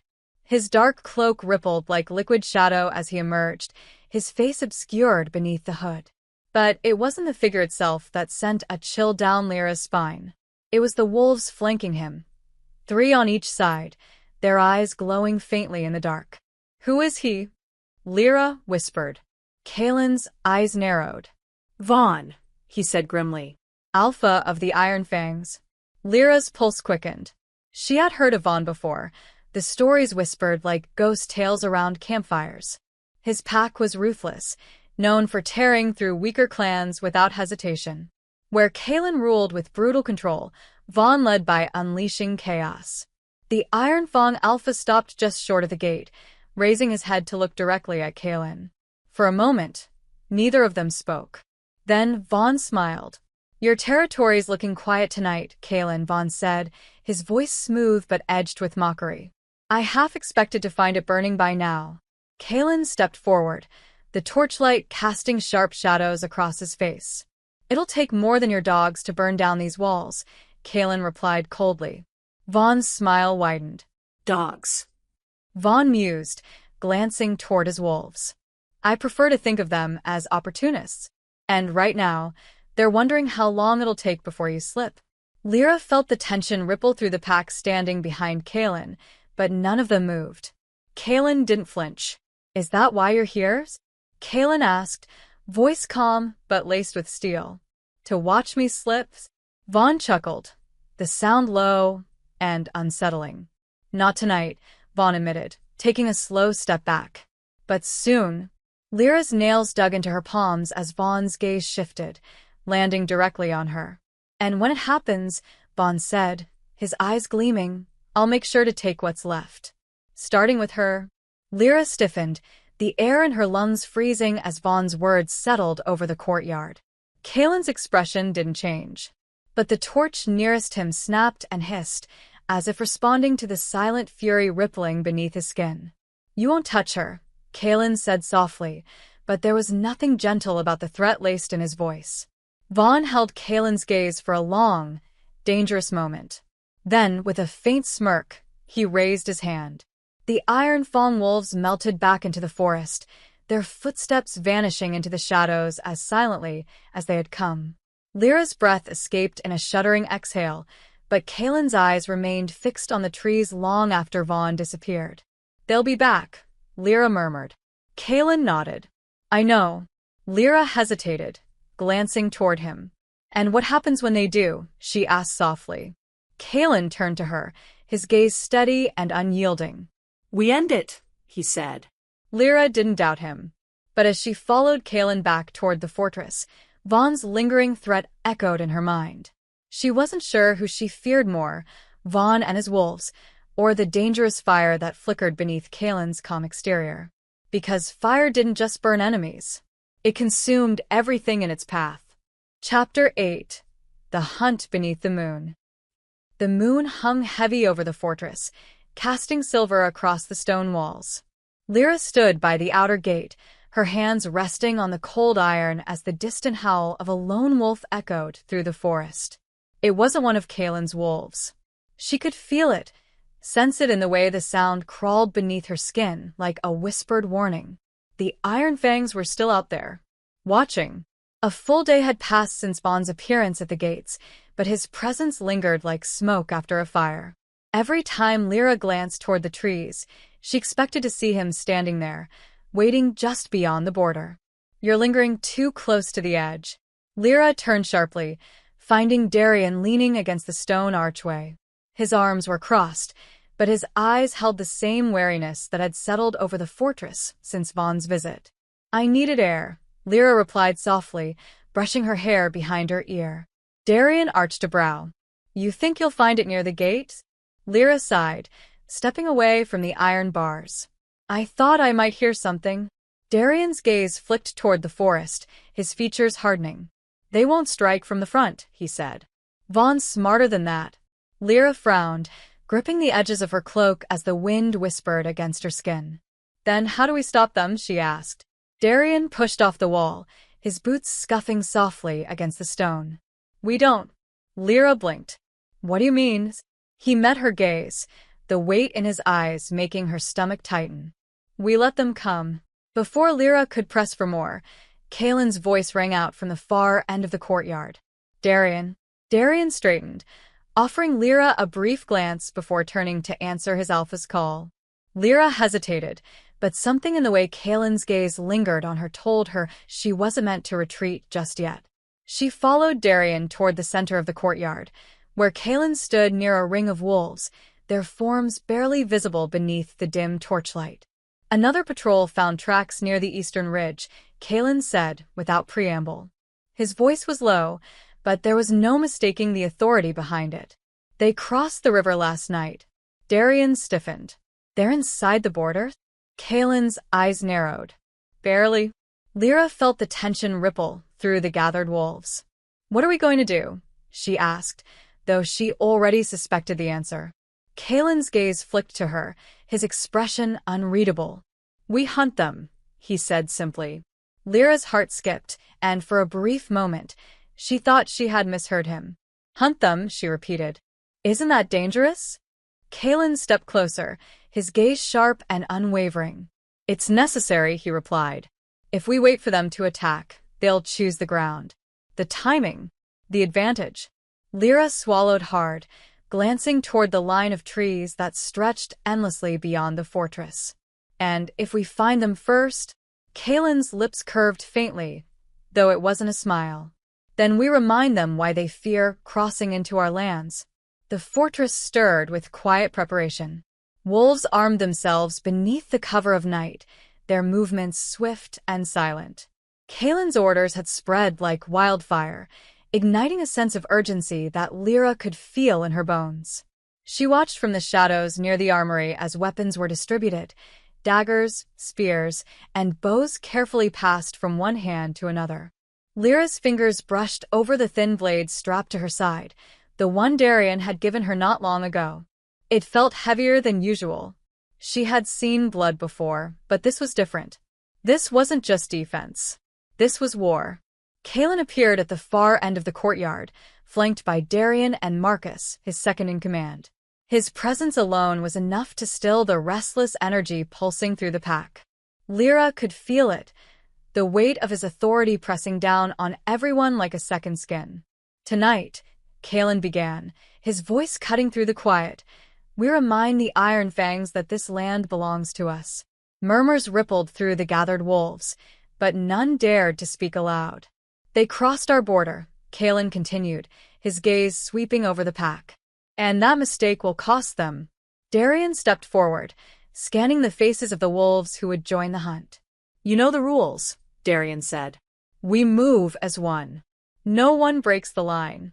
No one acts alone." Kaelin's gaze shifted toward Lyra, his eyes narrowing slightly. "You're coming with me," he said, and the murmurs died instantly. Lyra blinked, unsure if she had misheard him. "What?" she asked softly. Kaelin's eyes didn't waver. "You need to learn how this works," he replied. Lyra hesitated. She could feel the stares pressing in on her from all sides. "I've never hunted before," she admitted. Kaelin arched a brow. "Then tonight will be your first lesson." Lyra's chest tightened, but she didn't argue. The wolves dispersed shortly after, their movements blending into the shadows as they followed Kaelin into the forest. Lyra trailed behind, her steps light but uncertain. She wasn't sure what scared her more, the threat of the Iron Fangs lurking in the woods, or the realization that a part of her wanted to see this through. The forest stretched endlessly beneath the moonlit sky, its branches casting jagged shadows along the narrow path ahead.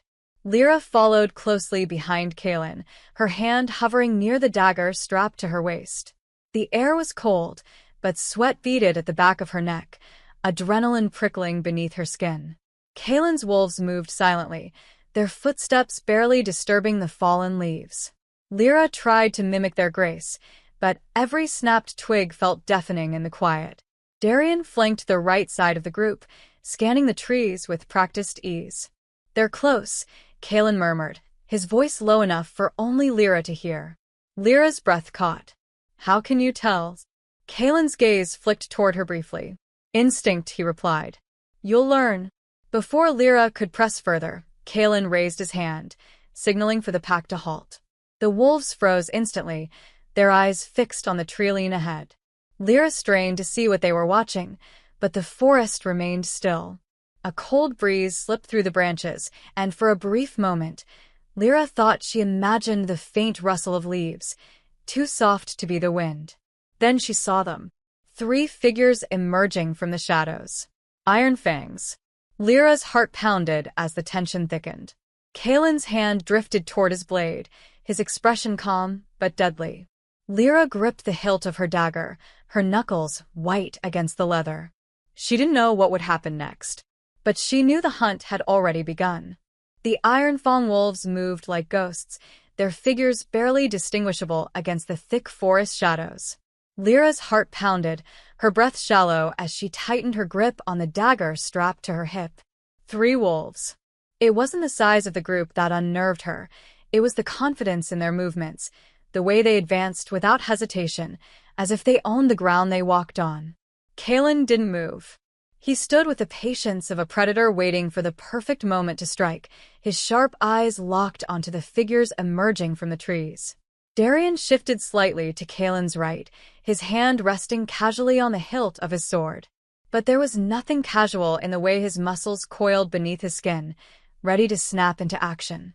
Lyra forced herself to stay still, mirroring the wolves around her. She felt out of place, an unarmed traveler in the middle of a battlefield. The Iron Fangs stopped just short of the clearing, their leader stepping forward. He was tall, broad-shouldered, with dark hair cropped close to his skull. Scars traced down his jawline, and his piercing amber eyes glinted faintly in the moonlight. Not Vaughn, but close enough to make Lyra's pulse spike. The man's gaze drifted over the gathered wolves, lingering on Kaelin. A twisted grin pulled at his lips. "Kaelin," the Iron Fang said, his voice smooth but edged with mockery. "I thought you'd be sleeping by now." Kaelin's eyes remained cold and unreadable. "I don't sleep well when rats sneak into my territory." The Iron Fang chuckled, his wolves shifting beside him with ease. "Rats," he echoed. "That's not very welcoming." "You crossed the river," Kaelin replied, his tone sharp as a blade. "That's more warning than you deserve." The Iron Fang's grin widened. "We're not here for a fight, Alpha," he said, tilting his head slightly. "Consider this a visit. Vaughn wanted to remind you he hasn't forgotten about that little piece of land he's been eyeing." Kaelin's expression didn't change. "He can keep eyeing it from his side of the border." The Iron Fang's eyes flickered, landing squarely on Lyra. Her chest tightened as his gaze crawled over her, lingering too long. "And who's this?" he asked, taking a step forward. "You've picked up a new pet?" Darian tensed, his hand shifting slightly on his blade. Lyra felt her heart quicken, but she forced herself not to flinch. "She's none of your concern," Kaelin said coldly. The Iron Fang's grin didn't waver. "I'd say she is," he mused, eyes still fixed on her. "Vaughn mentioned a tribute from the rebellion. A daughter, wasn't it?" Lyra's breath caught. "So this is her," the Iron Fang continued. "I expected more fire." Kaelin took a single step forward, placing himself directly between Lyra and the Iron Fang. "You'll leave now," Kaelin said, his voice dropping to a dangerous growl. "Before I decide to send Vaughn a message in pieces." The air thickened, and for a brief, tense moment, Lyra thought the Iron Fang might refuse. His grin faltered slightly, his eyes narrowing as he weighed Kaelin's threat. Finally, he stepped back, raising his hands in mock surrender. "No need for violence," the Iron Fang said smoothly. "We'll leave. But tell me, Alpha, how long do you think you can keep her safe?" His amber eyes flicked toward Lyra one last time. "Because sooner or later," he added, his voice barely above a whisper, "we'll be back for her." Lyra's pulse roared in her ears, but she stood still, refusing to let her fear show. The Iron Fangs turned, slipping back into the shadows without another word. It wasn't until their footsteps faded completely that Lyra exhaled the breath she hadn't realized she'd been holding. The wolves around her eased slightly, but Kaelin's gaze remained fixed on the trilene long after the Iron Fangs were gone. Darian shifted beside him, scowling. "They're testing us," Darian muttered. "Seeing how far they can push before we break." Kaelin's expression darkened. "They won't have to wonder much longer." Lyra glanced between them, uncertainty curling tightly in her chest. "They're not going to stop," she murmured. Kaelin finally turned to her, his gaze sharper than ever. "No," he said quietly. "They're not." Lyra's stomach twisted. "So what happens now?" Kaelin's eyes glinted beneath the moonlight, cold and certain. "Now," he echoed, stepping toward her. "Now you stop pretending you can hide from this fight." Lyra opened her mouth to respond, but the words died on her tongue. Kaelin's gaze held her in place, fierce and unrelenting. "You saw how he looked at you," Kaelin continued, his voice low but firm. "Vaughn wants you, Lyra. And the longer you pretend to stay in the shadows, the easier it will be for them to take you." Lyra's breath quickened. "I'm not ready for this," she admitted softly. Kaelin stepped closer, his hand brushing against the dagger at her waist. "No one ever is," he said. His fingers curled around hers, guiding her hand over the hilt. "But you will be." Lyra met his gaze, and for the first time, she understood what he meant. This wasn't about power or strength. It was about survival. And whether she liked it or not, the wolves at her door weren't going to wait for her to be ready. They were coming. And when they did, Lyra knew she wouldn't have the luxury of yielding. Chapter 9. The Blood That Binds Us. The fortress walls felt thinner after the Iron Fang's visit. Lyra could sense the shift, subtle but unrelenting, like the faint tremor of approaching thunder. Vaughn's wolves had left the border, but their presence lingered like ghosts, haunting every corner of the stronghold. Kaelin's pack had returned to their patrols, but they were restless, watching the trees with narrowed eyes and sharp edges. The air hung heavy with the weight of something inevitable, and Lyra could feel it pressing down with every passing hour. She tightened the cloak around her shoulders, stepping through the corridor that led to the outer walls. Torches lined the stone path, their flickering flames casting distorted shadows that danced along the cold stone. She found Darian near the gate, leaning against the edge of the watchtower. His gaze was distant, fixed on the treelines stretching beyond the fortress walls. "You're brooding again," Lyra said softly, pulling the cloak tighter as she stepped beside him. Darian's lips twitched faintly, though his expression remained serious. "I'm thinking," he replied, glancing at her from the corner of his eye. "There's a difference." Lyra arched a brow. "Is there?" Darian exhaled, his gaze returning to the darkened forest. "Brooding doesn't change anything. Thinking does." Lyra leaned against the stone, following his gaze toward the distant ridge where the Iron Fangs had been last seen. "Do you think they'll come back tonight?" she asked. Darian hesitated, his fingers drumming lightly against the hilt of his dagger. "They won't wait long," he admitted. "Vaughn doesn't have patience for drawn-out games. He'll want to test us again soon." Lyra's stomach tightened, the cold settling deeper into her bones. "They're after me," she said quietly, her voice barely above a whisper. Darian didn't deny it. "They think you're a weakness," he replied, his gaze sharpening. "But Kaelin doesn't keep weaknesses around for long." Lyra swallowed, her fingers brushing against the hidden dagger at her waist. "He thinks I'll change," she said softly. Darian's eyes flickered toward her, his expression unreadable. "He's not wrong." Before Lyra could respond, the sound of footsteps echoed behind them. Kaelin emerged from the corridor, his presence sending a ripple of quiet authority through the space. He carried himself like a wolf that never let its guard down, each movement precise and deliberate. "You're both awake," Kaelin said, his sharp gaze drifting between them. Darian nodded toward the forest. "Waiting for our visitors to return." Kaelin's lips pressed into a thin line, but he said nothing.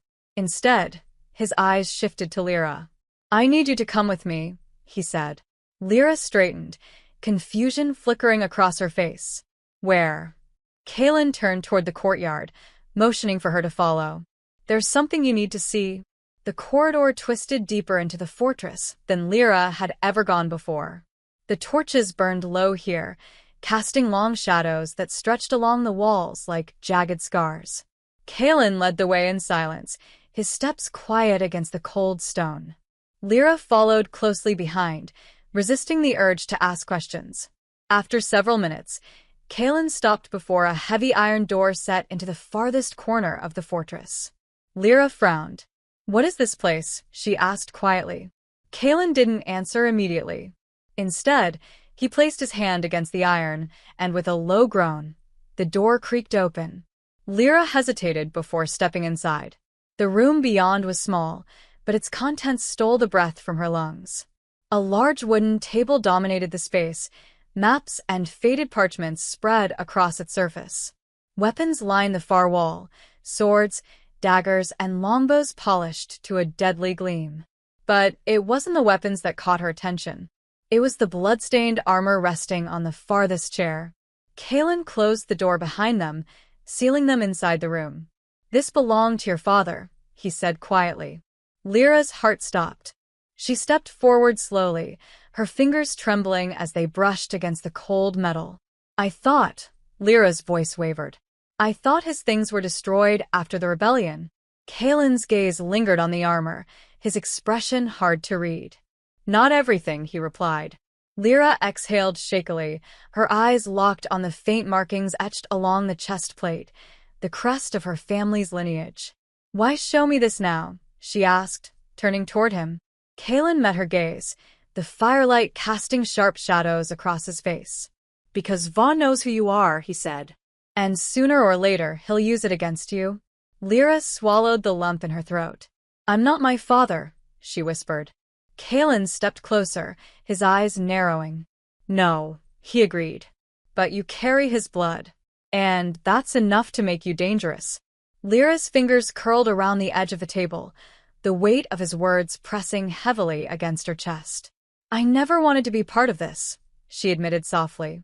Kalen's gaze softened, just barely. "None of us did," he said. "But the world doesn't care what we want." Lyra forced herself to breathe, the cold air biting at her lungs. "What happens now?" she asked. Kalen's expression hardened once more. "Now you stop running from it," he replied. His gaze flickered toward the door. "Tomorrow, we leave the fortress," he said.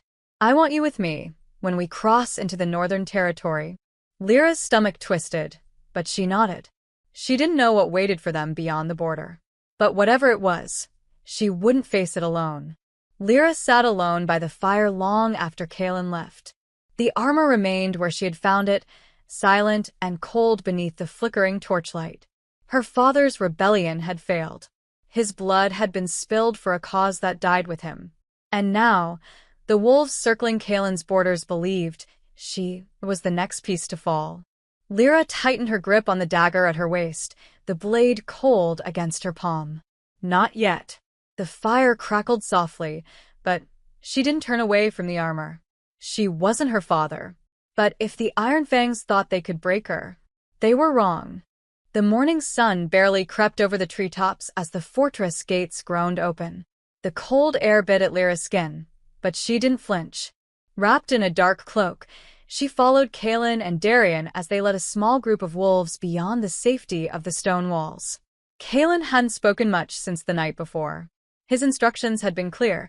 She was to join the patrol moving north, toward the edge of the Iron Fang border. Lyra's hand drifted to the dagger at her hip.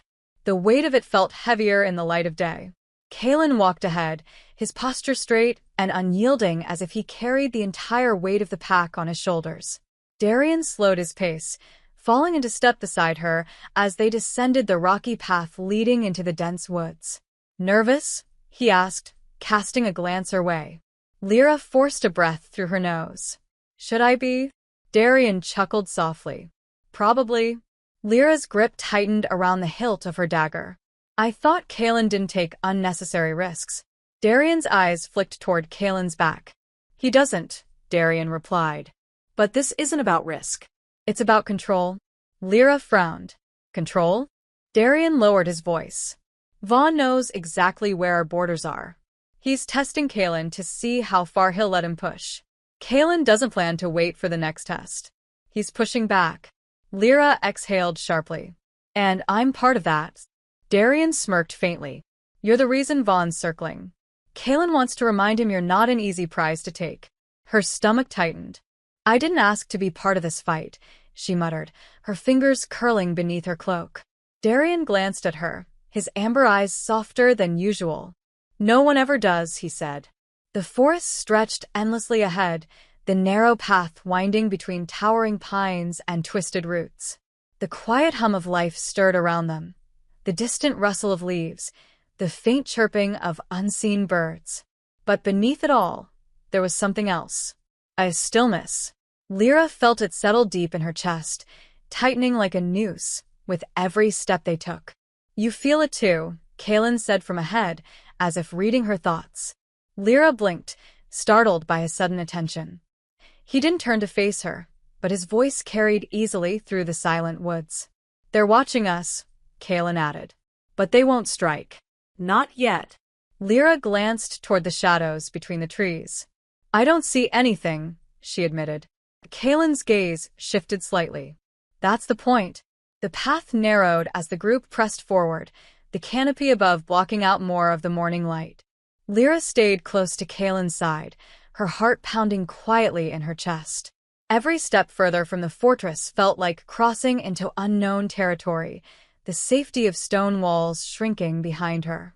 After nearly an hour, the patrol came to a stop at the edge of a narrow stream that cut through the forest floor. Kalen raised his hand, signaling for silence. His gaze swept the surrounding area before settling on Lyra. "You recognize this place?" he asked. Lyra frowned, glancing around. "No." "Should I?" Kalen's expression darkened slightly. "This is where your father met Vaughn for the last time," he said. Lyra's breath caught. The stream trickled softly at their feet, but the weight of Kalen's words felt louder than the water. "My father fought here," she whispered. Kalen nodded. "This is where Vaughn betrayed the truce." Darian stepped forward, crouching near the stream's edge.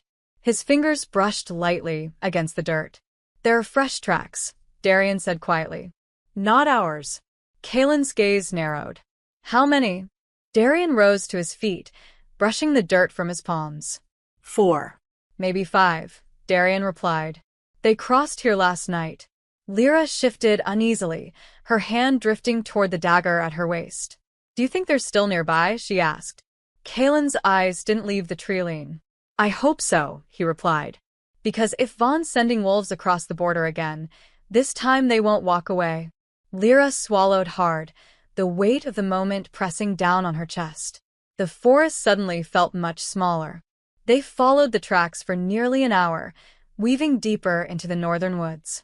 The faint trail led them through narrow, winding paths and dense foliage. Lyra's steps were careful, but her pulse quickened with each passing moment.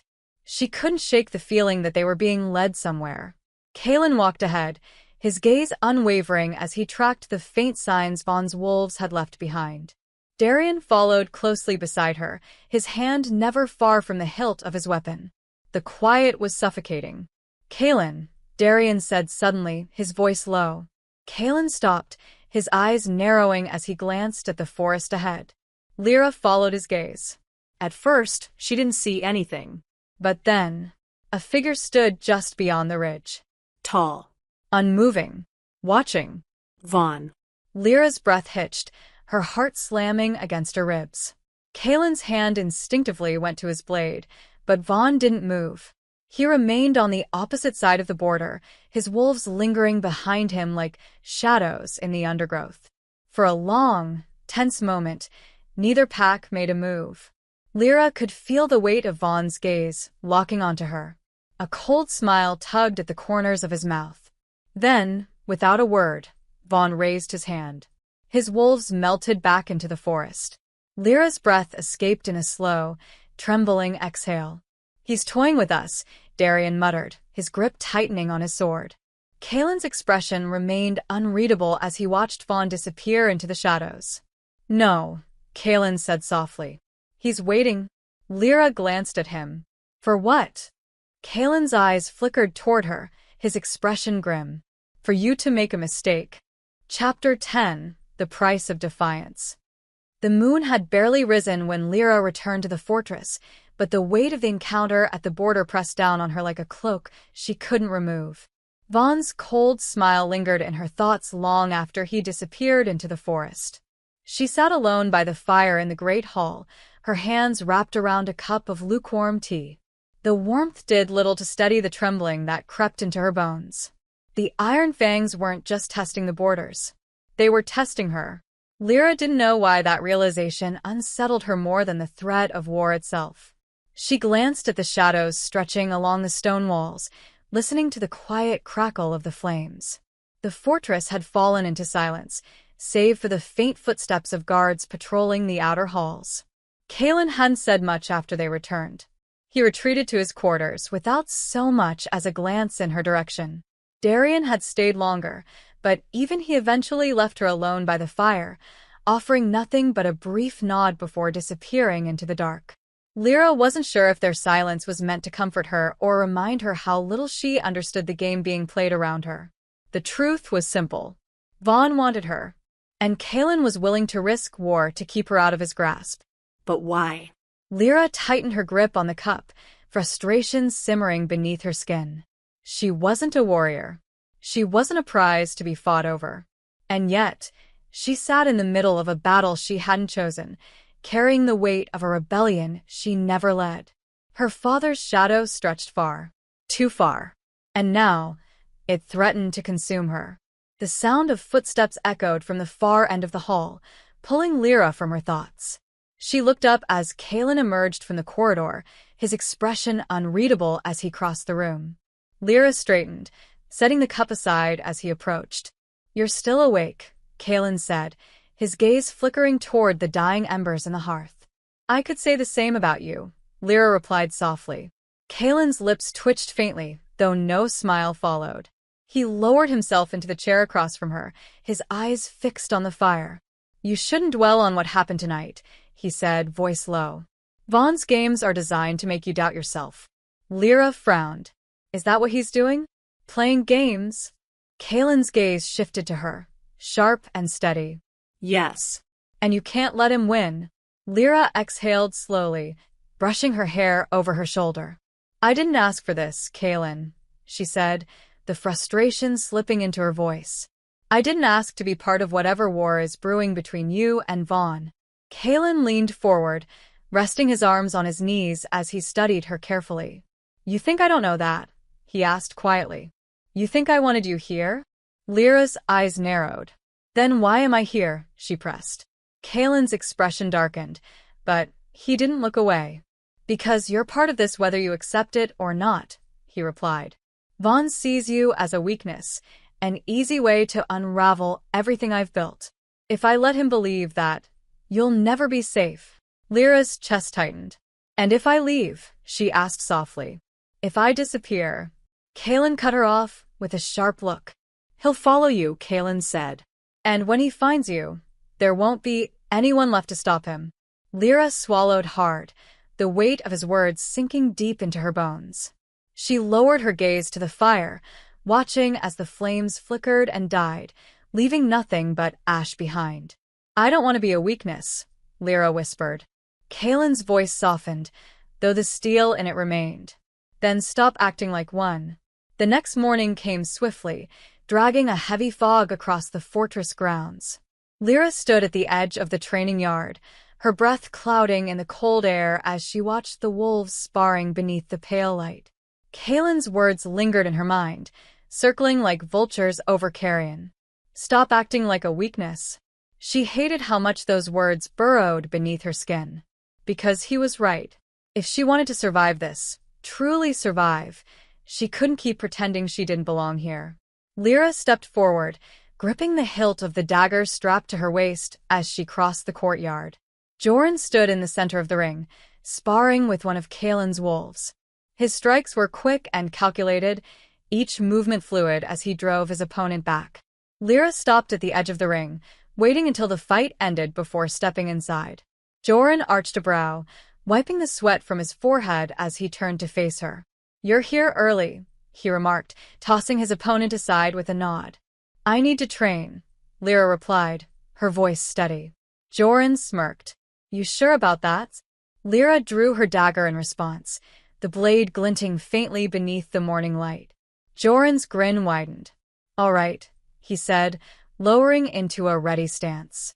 "Let's see if you've learned anything." The match began without warning. Joran lunged first, his blade cutting through the air with practiced ease. Lyra barely dodged, twisting to the side as his strike skimmed past her shoulder. She countered quickly, but Joran parried with little effort, knocking her off balance. Lyra gritted her teeth, forcing herself to stay grounded as she circled him. "Stop hesitating," Joran growled. "You're holding back." Lyra's eyes narrowed. She wasn't holding back. She was surviving. Joran advanced again, his strikes faster this time. Lyra met them with more confidence, blocking and pivoting as she forced him to adjust his footing. But the gap between their skills was obvious. Joran pressed forward, driving her toward the edge of the ring. Lyra's heel caught on a loose stone, and she stumbled, dropping to one knee. Joran stepped forward, raising his blade. Lyra's grip tightened. Before he could strike, she twisted low, sweeping his legs out from beneath him. Joran hit the ground hard, cursing under his breath. Lyra rose quickly, her dagger hovering just inches from his throat. For a moment, neither of them moved. Then, slowly, Joran chuckled, raising his hands in surrender. "All right," he said, grinning up at her. "I stand corrected." Lyra stepped back, lowering the blade as Joran climbed to his feet. "I'm not just standing here to be tested," she said quietly, brushing the hair from her face. Joran's grin faded, but there was something else in his eyes. "Respect."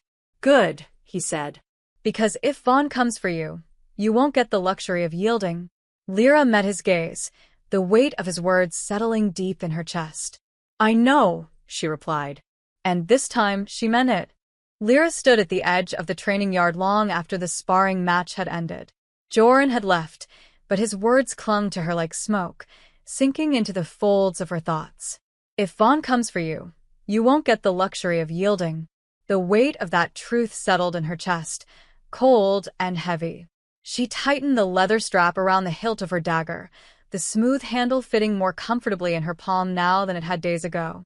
Each spar, each stumble, and each bruise carved her into something harder, something sharper. But she wasn't there yet. Lyra felt the difference between herself and Kaelin's wolves like a jagged crack in the stone beneath her feet. They moved with instinct, their strength woven into the marrow of their bones. She was still learning to fight her own shadows. And shadows didn't bleed. A voice broke her thoughts. "You lasted longer this time." Lyra glanced over her shoulder, finding Kaelin leaning against the far pillar of the courtyard. His arms were crossed loosely, but his sharp gaze betrayed how long he'd been watching. Lyra wiped the sweat from her brow with the back of her hand. "Joran wasn't trying to kill me," she replied. "I doubt Vaughn's wolves will be so generous." Kaelin's eyes flickered faintly in the fading light, but he didn't argue. "No," he admitted. "They won't." Lyra exhaled, running her fingers along the edge of her blade. "Why did you bring me out here?" she asked, turning fully to face him. "Why not leave me inside the walls where it's safer?" Kaelin pushed off the pillar, his footsteps echoing softly as he approached. "Because safe is temporary," he replied. "And I don't have time to protect someone who refuses to defend herself." His words weren't cruel, but they struck harder than any blow Joran had landed. Lyra straightened, her grip tightening around the dagger. "I never asked you to protect me," she said quietly. Kaelin stepped closer, his gaze narrowing as if weighing her words. "No," he said. "But you're in my territory. That makes you my responsibility, whether either of us likes it or not."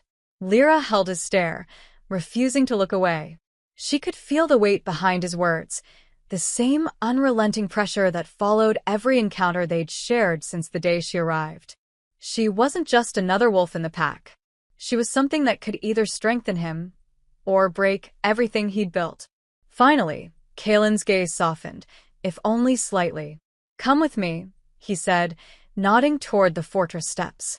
Lyra hesitated for a moment, but eventually followed. The path Kaelin led her down wasn't one she recognized. The corridor twisted toward the lower levels of the fortress, where the stone walls grew colder and the torches burned dimmer. Lyra trailed behind him, the echo of their footsteps the only sound breaking the silence. She wasn't sure how long they walked, but eventually Kaelin stopped before a door reinforced with iron rivets. He pushed it open, stepping aside to let her enter first. Lyra hesitated. "What is this?" she asked, peering into the room beyond. It wasn't large, barely more than a chamber carved from the rock beneath the fortress. But the moment she stepped inside, she felt it. The air was different here, heavier. Lyra's gaze swept the room, landing on a single object at its center.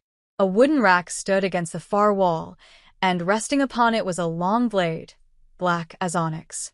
Its edge gleamed faintly beneath the low torchlight, sharp and untouched by rust or age. She stepped closer, her fingertips grazing the hilt.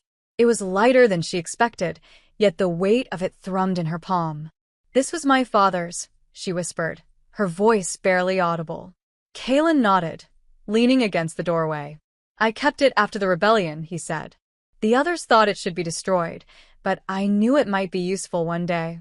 Lyra traced the worn markings along the blade's spine, recognizing the faint crest etched into the steel, her family sigil. I thought you wanted to erase everything he built, she said, her gaze locked on the weapon. Kalen's expression darkened faintly. I wanted to erase his rebellion, he replied. But not his legacy. Lyra turned toward him, confusion flickering in her eyes. There's a difference? Kalen's gaze met hers, cold and unwavering. Yes, he said. Because legacy isn't built by the choices of the dead. It's shaped by the ones who survive. Lyra's breath caught, her grip tightening on the blade. I'm not my father, she said softly. Kalen stepped closer, his presence looming over her like a shadow stretching beneath the torchlight. No, he murmured. You're not. But you're the only one left who carries his name. Lyra lowered the blade, the weight of his words settling deep into her bones. The truth was undeniable. Whatever war had begun with her father's rebellion hadn't ended with his death. It had simply changed hands.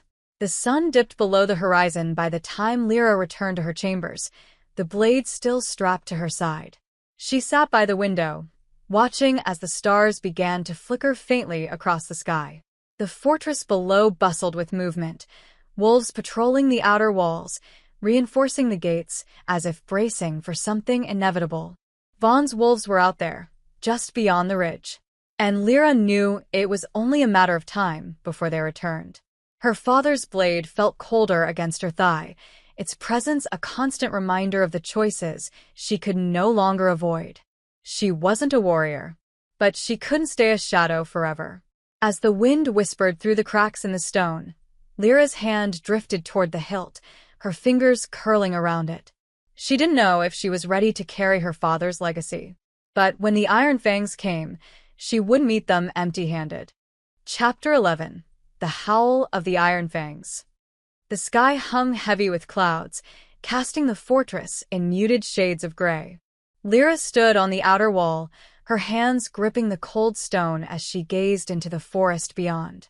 The air felt different, thick with tension, as if the woods themselves were holding their breath. Kalen's pack moved in careful silence below, reinforcing the gates and patrolling the perimeter. Every wolf in the fortress could feel it. The Iron Fangs weren't gone. They were waiting.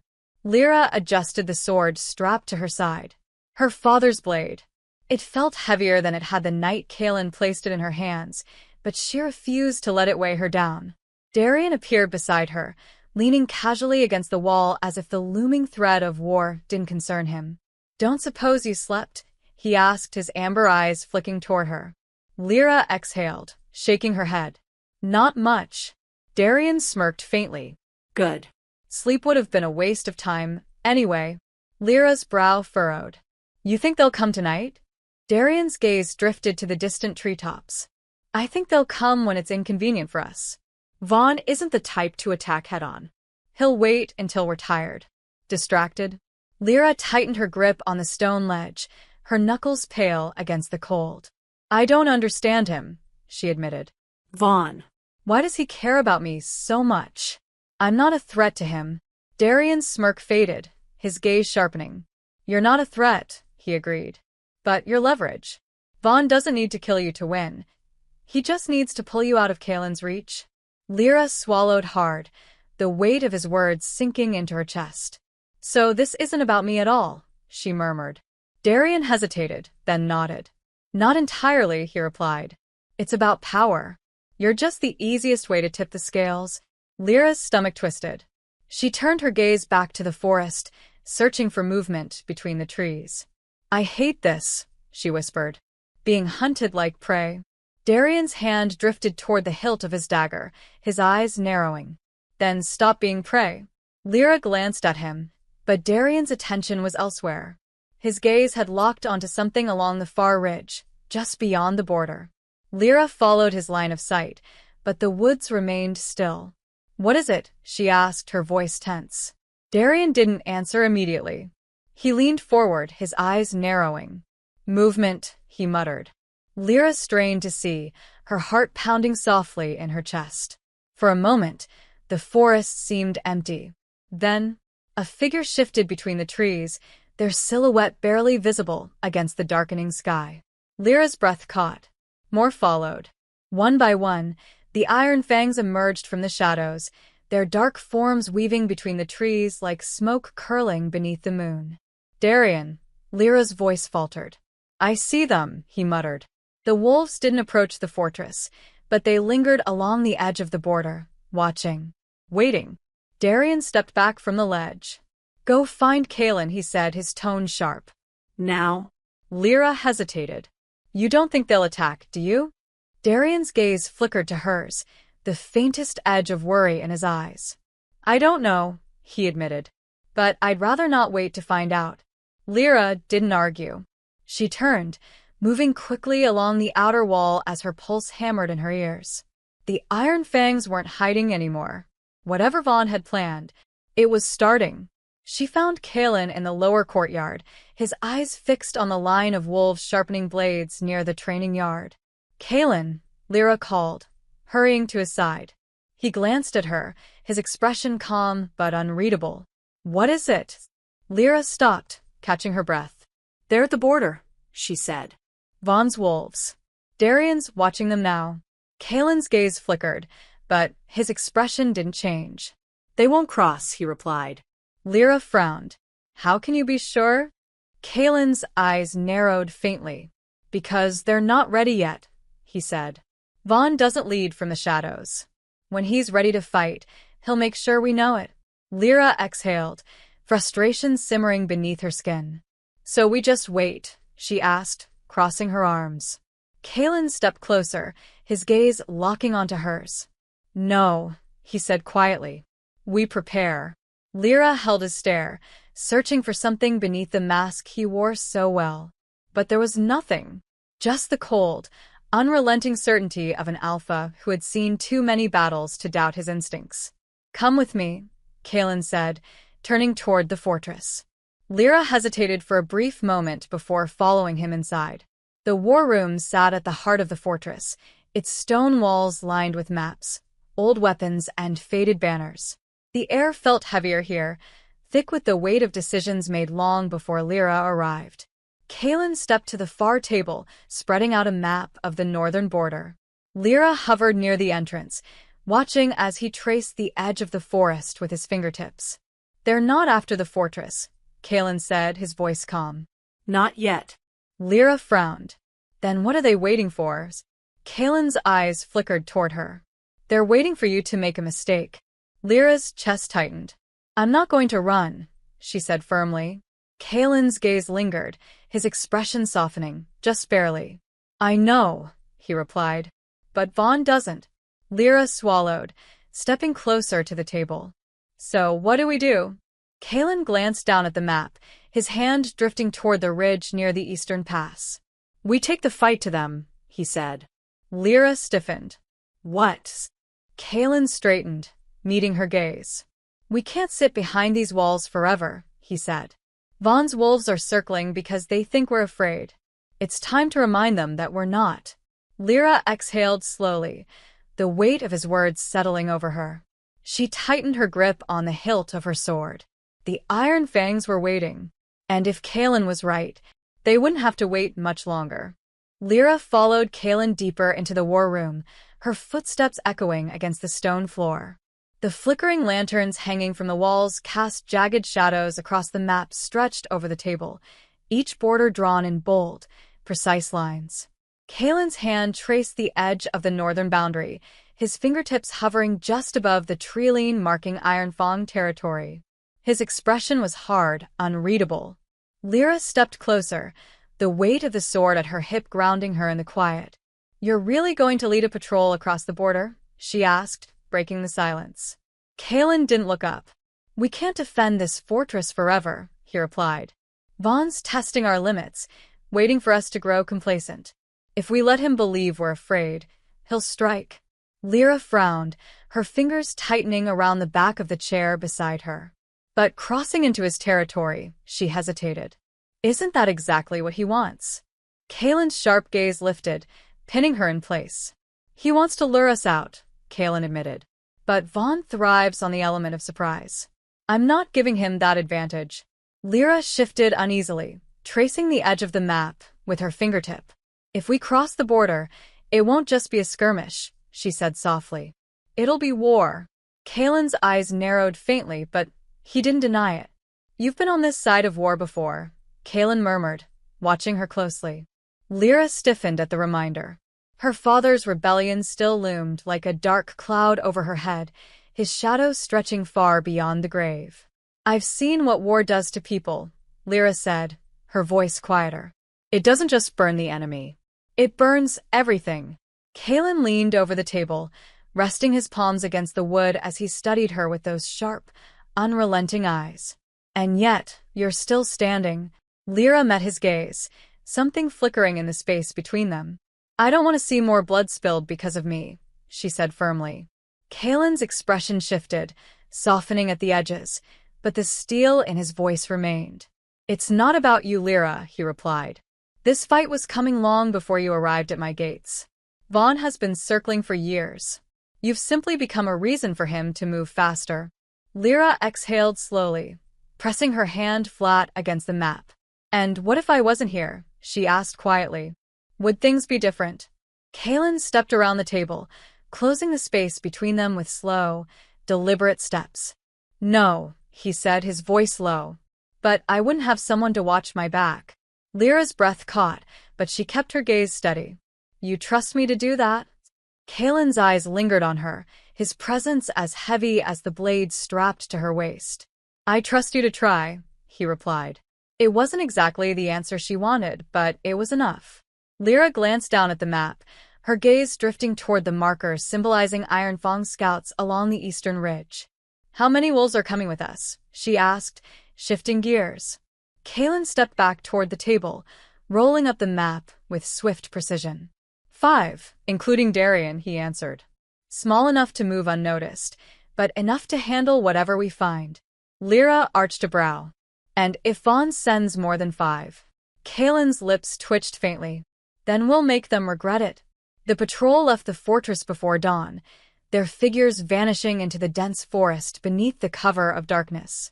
Lyra rode beside Kalen, the cold morning air biting at her skin as they followed the narrow path winding toward the northern ridge.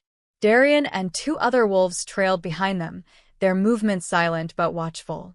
Lyra shifted uneasily in her saddle, the weight of her father's blade bouncing against her thigh with each step. She wasn't sure if the blade comforted her or reminded her of everything she had to lose. Kalen's gaze flicked toward her, catching the tension in her shoulders.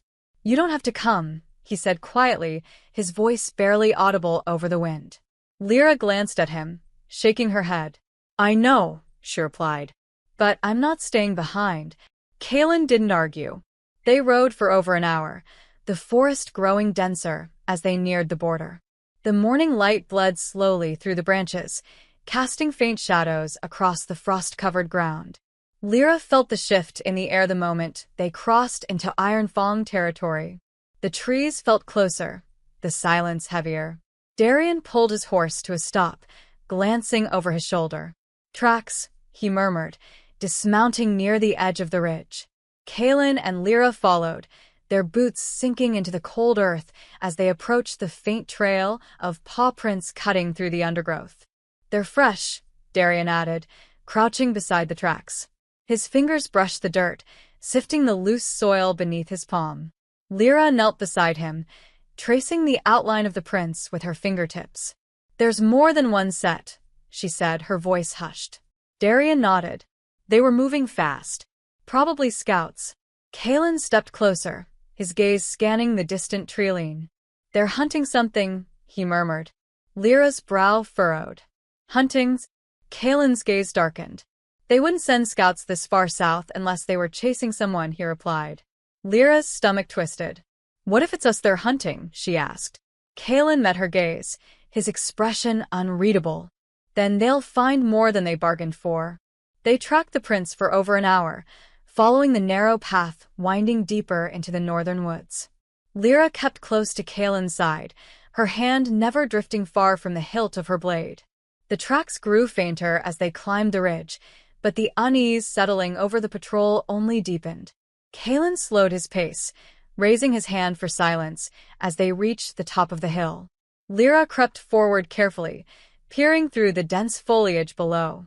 Her breath caught in her throat. A small camp rested at the base of the hill, hidden between the trees. 3 iron fang wolves lingered near the fire, their weapons resting beside them. Lyra glanced at Kalen, waiting for a signal. Kalen's eyes narrowed as he studied the camp, his hand drifting toward the hilt of his sword. "Quiet," he whispered. "We take them before they can run." Lyra's heart pounded as she gripped her blade, the cold steel humming beneath her palm. The hunt had begun. Chapter 12. Beneath the Hunter's Moon. Lyra crouched low behind the thick undergrowth, the cold metal of her father's blade pressing against her thigh. The faint crackle of the Iron Fang's campfire drifted up the ridge, masking the soft shuffle of her boots against fallen leaves. Kalen moved ahead of her, his steps soundless, every inch of him coiled like a predator ready to strike. The 3 Iron Fang scouts below hadn't noticed them yet. They sat around the fire, their laughter quiet but careless, weapons resting within arm's reach. Darian knelt beside Lyra, bow strung across his back. His amber eyes flicked toward her, studying her grip on the dagger. "You're tense," he whispered, his voice barely audible. Relax. "Tension makes your strikes sloppy." Lyra exhaled slowly, easing her grip. The weight of the blade no longer felt foreign in her hands, but that didn't make the thought of using it easier. "They haven't seen us," she murmured, glancing at Kalen. "We could avoid this fight." Darian's lips twitched in faint amusement. "That's not how this works," he replied. "They crossed into our land. We send them back in pieces." Lyra frowned, her stomach twisting. Kalen signaled from ahead, motioning for Darian and Lyra to flank left. Joran and another wolf took the right, circling the far side of the camp like silent shadows. Lyra followed Darian's lead, creeping through the underbrush. Her pulse pounded louder with every step, but she forced herself forward, gripping the dagger until her knuckles turned white. The Iron Fang closest to her stretched lazily, tossing another log onto the fire. His back was turned, his guard down. Kalen's voice echoed softly in her mind. "Strike fast. Don't hesitate. The moment you hesitate is the moment you die." Lyra shifted her stance, the dagger's edge reflecting faintly in the firelight. She wasn't ready. But war didn't wait for readiness. Darian moved first, striking low and fast. His blade caught the first Iron Fang across the throat before the wolf even realized he was under attack. Blood sprayed across the fire, hissing as it met the flames. The second wolf lunged to his feet, fumbling for the sword at his side. Lyra moved instinctively, slipping behind him as he drew his blade. She drove the dagger into his side, twisting hard. The Iron Fang howled, dropping his sword as he crumpled to the ground. Lyra stumbled back, her chest heaving. The third wolf bolted, tearing through the woods in an attempt to escape. Kalen's blade flashed beneath the moonlight. The fleeing wolf hit the ground, his lifeless body falling at the edge of the camp. Silence followed, save for the soft crackle of the dying fire. Lyra stood frozen, her chest rising and falling as she stared down at the wolf she had killed. Blood soaked the earth beneath his body, staining her boots. She felt Darian's eyes on her. "You did well," he said quietly, sheathing his blade. Lyra didn't respond. Her heart pounded violently in her chest, but she kept her gaze locked on the dead Iron Fang. She wasn't ready for the weight of killing, but the blood on her hands told her she didn't have a choice. They buried the bodies beneath the cover of trees, far from the campfire's reach. Kalen stood at the edge of the clearing, his sharp gaze fixed on the distant tree-line. "They won't stay quiet for long," he murmured. "When Vaughn realizes his scouts aren't returning, he'll send more." Darian wiped his hands clean, stepping beside him. "Then we'll be ready." Kalen's gaze flicked toward Lyra, lingering on the faint tremble in her shoulders. She still hadn't spoken. "Lyra," Kalen called softly. She looked up, her eyes meeting his. "You did what you had to," he said, his voice calm but firm. Lyra tightened her grip on the dagger, glancing back at the disturbed earth where the bodies lay hidden. "I know," she whispered, but the weight didn't feel any lighter. By the time they returned to the fortress, dawn painted the horizon in streaks of gold and gray. Lyra walked in silence, trailing behind the others as they passed through the gates. The other wolves barely glanced their way, but she could feel their eyes following her as if they sensed the blood on her hands. Kalen dismissed the patrol without a word, but as Lyra turned to leave, his voice stopped her. "Stay." Lyra hesitated, watching as Darian and Joran disappeared into the eastern wing. She turned back to Kalen, uncertainty flickering in her gaze. "Why?" she asked quietly. Kalen leaned against the stone pillar, his eyes scanning the quiet courtyard. "You didn't hesitate," he said. Lyra's breath caught in her throat. "I thought I would," she admitted, stepping closer. "I thought I'd freeze." Kalen's gaze shifted to her, softer now. "But you didn't." Lyra's grip tightened around the hilt of the dagger. "No," she whispered. Kalen watched her for a long moment before stepping forward, his hand brushing against hers as he gently pried the blade from her grip. "You can't carry this weight alone," he said quietly. Lyra met his gaze, her heart pounding beneath his touch. "I'm not alone," she replied. Kalen's eyes darkened, but he didn't look away. "No," he agreed softly. "You're not." The tension between them hung heavy in the air, but neither of them moved. Lyra finally exhaled, stepping back. "I need to rest," she murmured. Kalen nodded. "Go," he said. "But don't forget what happened tonight." Lyra paused at the edge of the courtyard, glancing over her shoulder. "I won't," she replied. But as she disappeared into the fortress halls, she wondered if she'd ever be able to forget. The wolves were at her heels now, and the blood she spilled tonight would only draw them closer. Lyra couldn't sleep. The weight of the dagger still lingered in her palm, even though Kalen had taken it from her hours ago. She lay on her cot, staring at the ceiling of her chamber, but the flickering lantern shadows reminded her of the firelight at the Iron Fawn camp, reminded her of the moment her blade slipped between the ribs of a wolf who hadn't even known she was there. She had killed him. She told herself she had no choice. But that didn't quiet the memory of his gasp or the dull thud of his body hitting the ground. Pushing the blankets aside, Lyra rose from bed, the cold floor biting at her bare feet. She crossed the room, leaning against the narrow window that overlooked the outer wall of the fortress. The forest stretched beyond the border, dark and vast beneath the waning moon. Somewhere out there, Vaughn would know his scouts hadn't returned. The next time they met, it wouldn't be just three wolves by a fire. It would be war. A soft knock pulled her from her thoughts. Lyra turned, brushing strands of hair from her face as she opened the door. Darian stood in the corridor, arms crossed casually over his chest. His eyes flicked over her, noting the restless shadows beneath her gaze. "Can't sleep?" he asked. Lyra shook her head. Darian didn't seem surprised. He stepped inside without waiting for an invitation, closing the door softly behind him. "I thought I'd find you up," he said, leaning against the edge of the wooden table at the center of the room. Lyra crossed her arms, tilting her head. "You checking up on me?" Darian smirked faintly. "Kalen asked me to." Lyra sighed, pressing her back against the stone wall. "Of course he did." Darian studied her quietly for a moment, the faint amusement fading from his eyes. "It doesn't get easier," he said softly.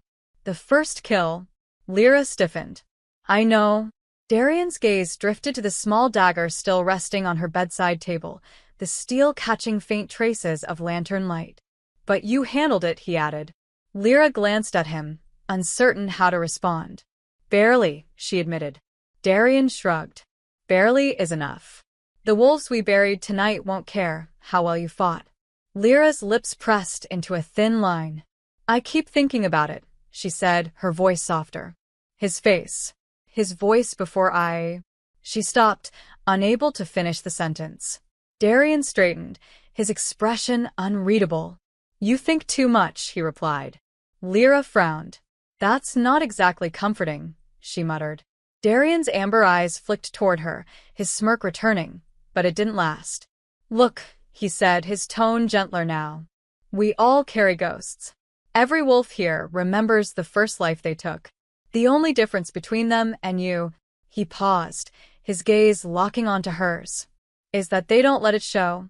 Lyra swallowed hard, the weight of his words settling in her chest. "Is that supposed to be advice?" she asked quietly. Darian stepped closer, his voice lowering. It's survival. They stood in silence for a long moment, the flicker of the lantern casting faint light across the room. Lyra exhaled, brushing her hair behind her ear.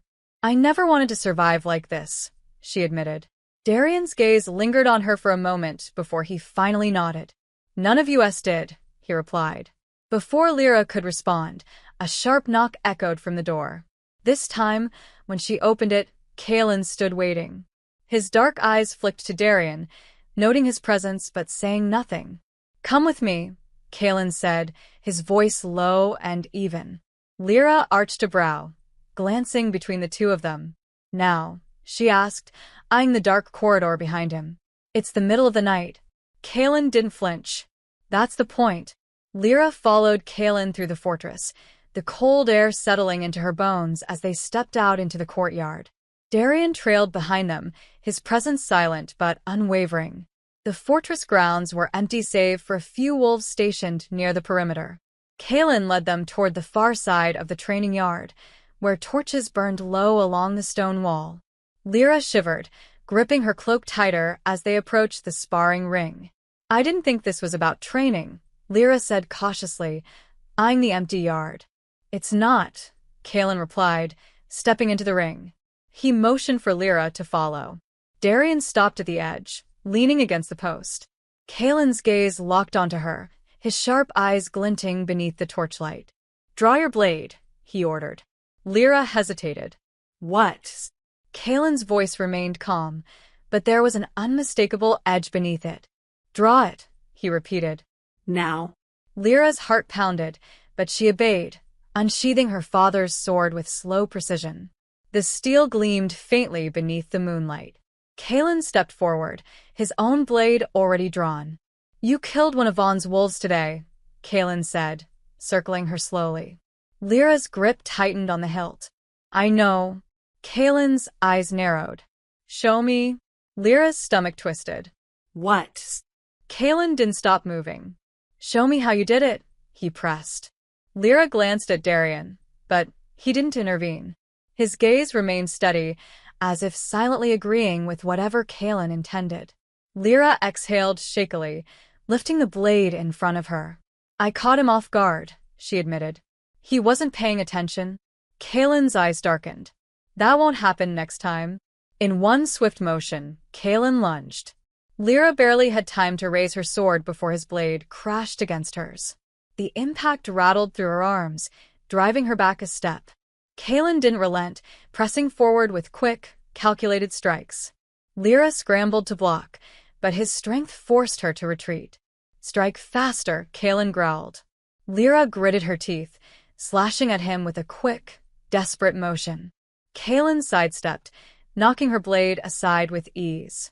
You hesitate, he said coldly. Lyra's chest heaved, frustration curling beneath her skin. Because you're not trying to kill me, she snapped.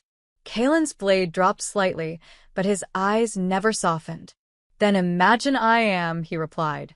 Lyra's breath caught, but this time, she didn't hesitate. She lunged. Chapter 13. The Heart of the Wolf. Lyra's blade clashed against Kalen's with a sharp ring that echoed across the courtyard. Her muscles burned with exertion, but she didn't step back. She couldn't. Not now. Kalen's strikes were relentless, his sword moving with fluid precision, as if he already knew every mistake she would make.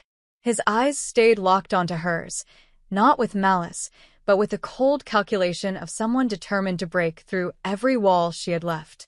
Lyra twisted away from his next strike, lowering into a crouch as she slashed at his side. Kalen deflected the blow easily, spinning behind her and bringing his blade up to rest against her shoulder. Dead, Kalen said, his voice calm. Lyra cursed under her breath, stepping out of his reach and wiping sweat from her brow with the back of her hand. I'm trying, she muttered. You're holding back, Kalen replied, lowering his blade but not sheathing it. He circled her slowly, watching every movement with a gaze sharp enough to cut through bone. That hesitation will kill you faster than Vaughn ever could. Lyra gripped her sword tighter, the hilt pressing hard against her palm. I've fought before, she argued. I know how to defend myself. Kaelin's eyes narrowed. Defense won't save you when the Iron Fangs come. Lyra clenched her jaw, biting back the retort rising to her lips. You said I didn't hesitate at the camp, she pointed out. Kaelin stepped closer, lowering his voice. Because they didn't see you coming. Lyra's breath hitched. Kaelin leaned in slightly, his presence like a weight pressing down on her chest. The moment Vaughn sends wolves that know who you are, Kaelin said softly, they won't turn their backs to you. And you won't have the luxury of surprise. Lyra swallowed hard, forcing herself to meet his gaze. I understand. Kaelin watched her for a long moment before finally lowering his sword. Do you? He asked quietly. Because understanding isn't enough. You'll need to be faster, sharper, ruthless. Lyra's heart pounded as his words settled in the cold space between them. I don't want to become like Vaughn, she whispered.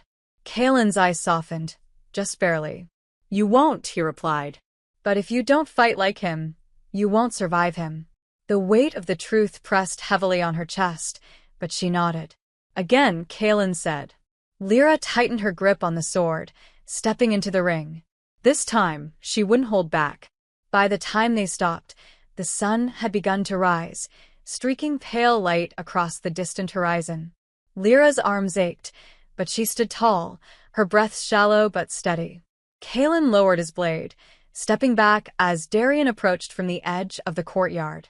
She's improving, Darian observed, crossing his arms as he leaned against the stone pillar. Or, at least, she's still standing. Kaelin sheathed his sword with a faint nod. She's learning. Lyra rolled her shoulders, wincing at the stiffness settling into her muscles. I think I'd learn better if you didn't try to kill me every 5 minutes, she muttered, rubbing her sore wrist. Kaelin arched a brow. You'd be dead if I was trying. Lyra shot him a glare, but Darian chuckled. You'll thank him when the time comes, Darian said. Lyra wasn't convinced, but she didn't argue. Kaelin glanced at the gate, his gaze darkening as if his mind had already shifted to the next battle. They'll come soon, he said. Tonight, maybe tomorrow. Vaughn won't wait long. Darian's smirk faded. I know, Darian replied. Lyra's stomach twisted at the certainty in their voices. And when he does? She asked. Kaelin's eyes met hers, steady and unrelenting. Then we make sure he regrets crossing the border. The fortress stirred with quiet urgency as preparations for Vaughn's inevitable attack continued. Wolves patrolled the outer walls, reinforcing the perimeter and sharpening weapons beneath the pale morning sky. Lyra sat beneath the watchtower, running a whetstone along the edge of her blade, listening to the distant hum of the fortress coming alive around her. Joran approached, crouching beside her as she worked. I heard you sparred with Kaelin this morning, Joran said, smirking faintly. Brave. Most of us avoid that kind of punishment. Lyra glanced at him, arching a brow. Someone has to keep him sharp, she replied. Joran laughed, but the humor didn't quite reach his eyes. You're not afraid of him, are you? He asked. Lyra hesitated. No, she admitted. I'm afraid of what's coming. Joran's smirk faded as he nodded. You're not alone in that. They sat in silence for a moment, the faint scrape of metal against stone filling the air between them. Do you think we can hold them off? Lyra asked softly, glancing toward the northern gate. Joran followed her gaze, his expression hardening. We don't have a choice, he replied. We fight or we fall. Lyra's grip tightened around the blade. I won't let them take this place, she said firmly. Joran glanced at her, the corner of his mouth lifting faintly. Good, he replied. Because Kaelin's betting on you more than he lets on. Lyra's breath caught, but before she could respond, the howl of a distant wolf pierced the air. Joran stiffened, his hand drifting toward the dagger at his belt. Lyra rose to her feet, her heart pounding. The howl wasn't one of Kaelin's wolves. Darian appeared on the wall above, his eyes locked onto the distant treeline. They're here, he said. Lyra's blood turned to ice. Vaughn's wolves had come. The fortress gates locked behind them as Kaelin's pack gathered in the courtyard, weapons drawn. Lyra stood beside Darian, the weight of her father's blade resting against her hip. The northern ridge swarmed with shadows, figures shifting between the trees. Kalen stepped forward, his expression calm but deadly as he addressed his wolves. Vaughn's come for blood, Kalen said, his voice carrying across the courtyard. Let's make sure it's his. A low growl echoed from the wolves gathered behind him. Lyra tightened her grip on her sword, the cold air biting at her skin. She wasn't ready for this fight. But as Vaughn's wolves crept closer, she realized it didn't matter. The fight was already here. The wolves of Kalen's pack lined the fortress walls like statues, their silhouettes blending into the stone as Vaughn's iron fangs crept from the shadows of the northern treeline. Lyra's breath misted in the cold air as she stood just behind Kalen, her father's blade heavy at her side. Darian flanked her, his bow already notched and aimed toward the advancing figures. The distant howls had ceased, replaced by an eerie silence that wrapped around the fortress like a noose. Lyra strained to count the shapes slipping between the trees. Too many. She glanced toward Kalen, searching for any flicker of doubt in his expression. There was none. His eyes remained locked on the forest ahead, his grip firm on the hilt of his sword. This isn't a full attack, Kalen said quietly, as if sensing her thoughts. They're feeling us out. Lyra swallowed, her pulse quickening. They're testing the walls, Darian added, his voice low. Standard tactic. Vaughn's waiting to see how strong we are before he commits his full force. Lyra's hand tightened on the hilt of her blade. If we know that, why not attack first? She asked. Kalen's gaze flicked toward her, sharp and unyielding.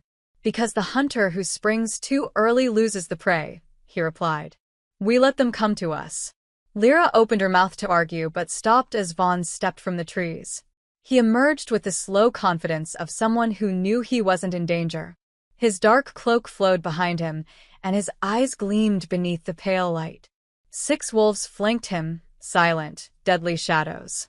Vaughn's gaze swept the fortress, lingering briefly on Kalen before settling on Lyra. Her heart stuttered in her chest, but she forced herself to meet his eyes. The corner of Vaughn's mouth twitched upward. Is this the welcome I get? Vaughn called, his voice smooth but loud enough to echo off the stone walls. No banners? No feast? I'm disappointed, Kalen. Kalen remained still, his eyes cold. You crossed the river, Kalen said. I don't throw feasts for trespassers.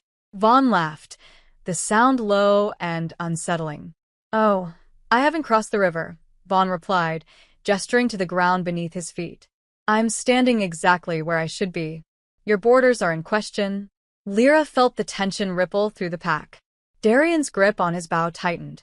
You lost the right to question anything when you spilled blood on this land, Kalen growled. Take your wolves and leave before I give you another scar to match the last one. Vaughn's eyes flashed with something cold and dangerous. He took a slow step forward. You've grown soft, Vaughn said, his gaze shifting back to Lyra. Or maybe just sentimental. Lyra's stomach twisted. Careful, Vaughn, Kalen warned, stepping in front of Lyra, his voice a growl now. She isn't yours to threaten. Vaughn's eyes narrowed. I don't need to threaten her, Vaughn replied, his voice soft but deadly. She's already marked.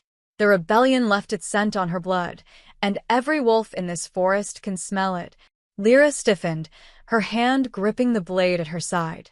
Kalen didn't move, his stance blocking Vaughn's view of her entirely. This is your final warning, Kalen said.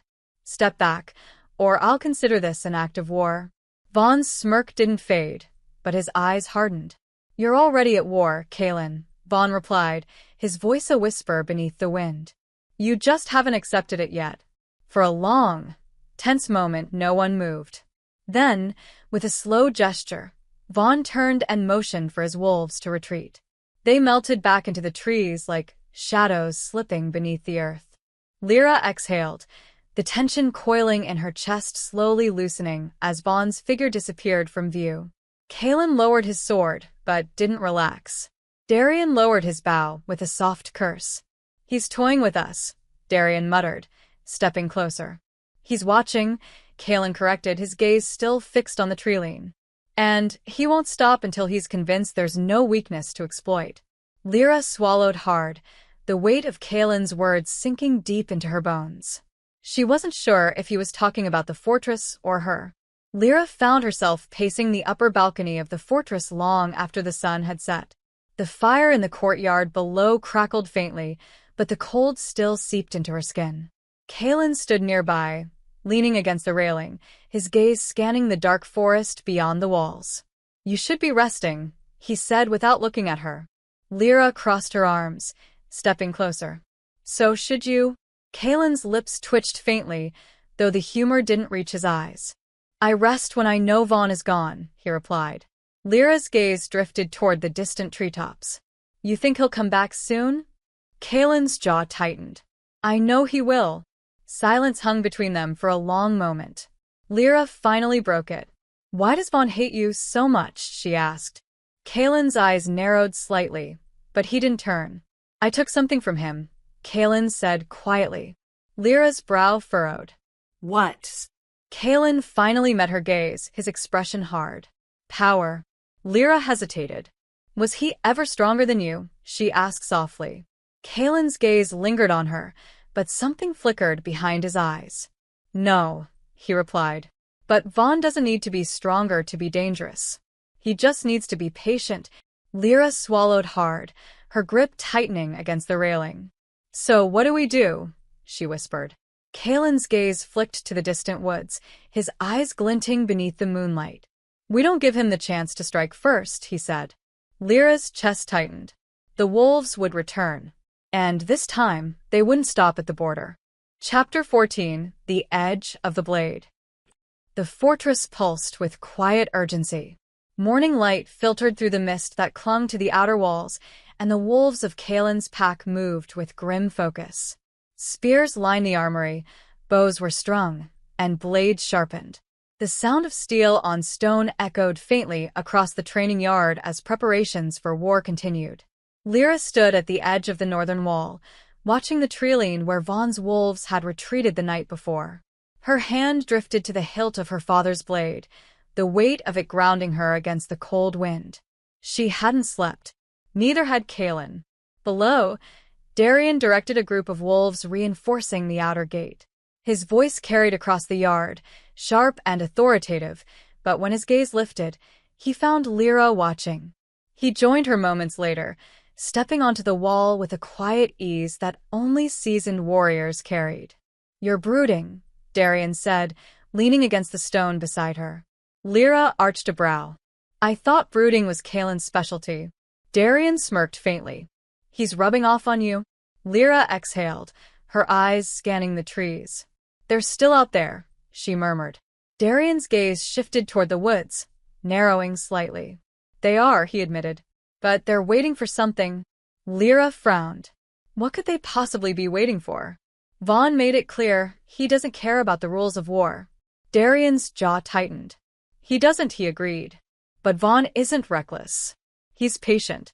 He knows this game better than most."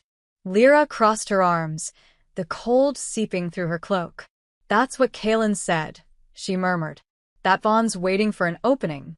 Darian's eyes flicked toward her, and for a moment, his expression softened. "He's not wrong," Darian said quietly. Lyra shifted beneath his gaze. "But what if I'm the opening?" she asked, her voice barely above a whisper. Darian didn't answer immediately. His silence was more telling than any words. Lyra gritted her teeth, frustration simmering beneath the surface. "I won't let Vaughn use me to bring this fortress down," she said firmly. Darian studied her carefully. "No one expects you to," he replied. Lyra glanced down at the wolves in the courtyard, the weight of their preparation pressing down on her like a second skin. "I should be doing more," she muttered. "Not just standing here, watching." Darian arched a brow. "You fought in the woods," he reminded her. "You've already done more than most would in your position." Lyra's gaze hardened. "Not enough." Darian pushed off the stone, stepping in front of her. "You'll get your chance soon," he said quietly. "Trust me." Lyra exhaled, brushing the hair from her face. "I hope you're right." Kalen stood at the far end of the courtyard, his eyes sharp as he oversaw the patrols moving beyond the gates. His expression was unreadable, but Lyra had come to recognize the way tension coiled in his posture whenever Vaughn's wolves lingered too close. Lyra approached, falling into step beside him. "Any sign of them?" she asked. Kaelin's gaze flicked toward the treeline. "Not since last night," he replied. Lyra frowned. "That doesn't mean they're gone." Kaelin's lips pressed into a thin line. "They're not," he said. "They're waiting." Lyra hesitated, choosing her next words carefully. "You think I'm why Vaughn hasn't attacked yet," she said quietly. Kaelin's eyes met hers, unwavering. "You're part of the reason," he admitted. Lyra's stomach twisted. "I could leave," she suggested, though the words felt heavier as she spoke them. "If I'm the reason he's circling the fortress, maybe I shouldn't be here." Kaelin's gaze darkened. "That won't stop him," Kaelin replied. "Vaughn doesn't want just you. He wants everything you represent. The moment you step beyond these walls, you'll be hunted." Lyra clenched her fists at her sides, but Kaelin's voice softened slightly. "I know you think running will save them," he said. "But this isn't your fight to carry alone." Lyra exhaled slowly, nodding. For now, she would stay. But the longer Vaughn waited, the closer the storm came. The sun sank low behind the mountains, and as the final patrol returned to the fortress, Lyra felt it. A shift. The stillness that hung over the forest wasn't one of retreat. It was the quiet that came before the first strike. Kaelin descended from the watchtower, his eyes narrowed as he scanned the far ridge. Darian met him at the base of the wall, tension rippling through his posture. "They're gathering," Darian muttered.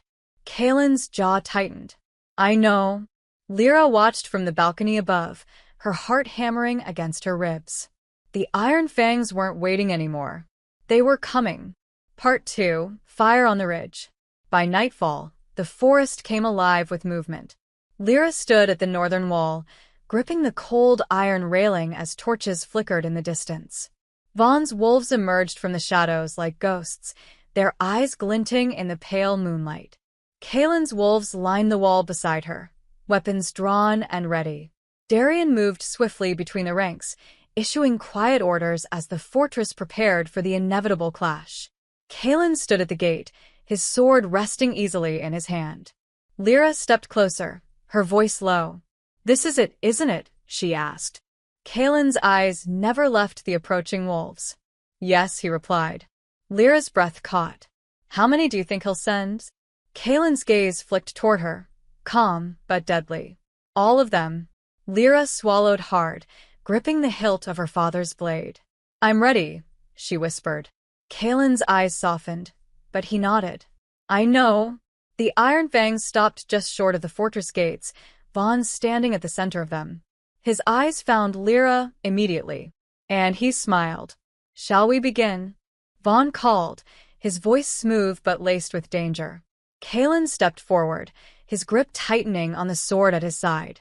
"No," Kaelin replied, his voice cold as ice. "We finish it." The moon hung heavy over the fortress, casting silver light over the wolves gathered at the gate. Lyra's pulse thudded against her ribs, each beat echoing louder than the silence that had fallen across the courtyard. Vaughn's wolves stretched in both directions, their numbers multiplying beneath the shadows of the trees. Lyra counted at least 30 of them. Probably more. Vaughn's figure stood in the center, draped in that signature dark cloak that seemed to ripple in the wind, though none stirred. His hands rested casually on the hilt of a curved blade at his hip, but his eyes, those sharp amber eyes, never left her. Lyra shifted beneath his gaze, her grip tightening on the sword hanging at her side. "He's staring at you?" The words coiled like venom in her thoughts, but she forced them down, steadying her breath. Kaelin stepped forward, placing himself between her and Vaughn's wolves, as if sensing her unease. His broad shoulders blocked Vaughn's view of her, but the tension hanging in the air didn't ease. "You're wasting time," Kaelin growled. His voice carried across the courtyard, sharp and commanding. "State your reason for being here, Vaughn." A slow smile crept across Vaughn's face, barely visible beneath the shadows cast by the torches. "I thought that was obvious," Vaughn said smoothly. His eyes flickered briefly to Lyra, even with Kaelin standing between them. Kaelin's hand drifted toward the sword strapped to his waist. The faint scrape of steel against leather echoed as he drew it in one fluid motion. "I don't play games," Kalen warned, his blade glinting beneath the moon. Vaughn chuckled softly. Oh, but that's exactly why I'm here. Lyra tensed, watching as Vaughn stepped forward. I've let you keep her long enough, Vaughn continued. But now I'm here to collect what's mine. Darian, who had been pacing quietly behind Kalen, stiffened. His bow was already notched, arrow trained on Vaughn's chest. She doesn't belong to you, Darian snarled, his usual calm cracking like ice beneath the surface. Vaughn's wolves shifted, their hackles rising at the tension in Darian's voice. Kalen raised a hand, silently ordering his wolves to hold their ground. She belongs to no one, Kalen said coldly. And if you think you'll cross this gate, you're mistaken. Lyra swallowed the lump in her throat, stepping forward to stand at Kalen's side. I'm not going anywhere, she said, lifting her chin despite the fear curling in her gut. For the briefest moment, Vaughn's eyes met hers. His smile faded. I expected more fire from you, Vaughn mused. Your father didn't hesitate to shed blood for what he believed in. Tell me, girl, do you believe in anything at all? Lyra felt her heart twist. Her father's name carried weight, even now. But she wouldn't let Vaughn use it as a weapon. I believe you're wasting your breath, she replied, her grip tightening on the hilt of her sword. Vaughn's gaze narrowed, but before he could speak, Kalen stepped closer to the gate. This is your last chance to leave, Kalen said, his voice low but unyielding. Take your wolves and vanish into the dark, Vaughn, before I send you back in pieces. For a long moment, Vaughn didn't move. His eyes flickered between Kalen and Lyra, calculating, weighing his options. Then slowly, Vaughn lifted his hand. Lyra's breath caught as Vaughn's wolves began to step back, melting into the shadows like smoke curling from a fire. But Vaughn lingered. His amber gaze met Kalen's one last time. This isn't over, Vaughn said softly. I'll return for her. And when I do, no wall will keep me out. Kalen's blade didn't lower. I'll be waiting, Kalen replied coldly. Vaughn smiled again, faint but dangerous. Then he turned, disappearing into the darkness as silently as he had come. The forest swallowed them whole, leaving nothing but the cold wind behind. The courtyard remained still long after Vaughn's wolves had gone. Lyra leaned against the outer wall, exhaling as the tension finally drained from her body. He retreated, she said softly, watching the last traces of torchlight vanish beyond the trees. Kalen sheathed his blade, but didn't relax. His gaze lingered on the woods, as if expecting Vaughn to double back at any moment. Darian lowered his bow, sighing heavily as he stepped beside Lyra. That wasn't a retreat, Darian muttered. He's circling. Lyra frowned, glancing toward him. What do you mean? Darian's eyes darkened. He's probing the walls, Darian replied. He wanted to see how you'd react. Next time, he won't walk away without blood. Kalen nodded. Darian's right, Kalen said quietly. Vaughn didn't come to fight tonight. Lyra swallowed hard. Then why come at all? She asked. Kalen's gaze shifted to her, and for the first time, she saw something other than confidence beneath his hardened exterior. He was worried. Because he wanted to see if you were afraid, Kalen replied. Lyra's stomach twisted, but she forced herself to stay calm. And did he? Kalen's eyes narrowed, but he shook his head. No, he said quietly. He saw something else. Lyra frowned, stepping closer. What did he see? Kalen met her gaze, his voice soft but certain. He saw that you're ready. Lyra stiffened, unsure if that was a comfort or a warning. Darian chuckled softly, though there was no humor behind it. Well, he won't have to wonder much longer, Darian muttered. Because I don't think Vaughn will wait for an invitation. Kalen's gaze returned to the forest, his hand lingering on the hilt of his sword. No, Kalen agreed.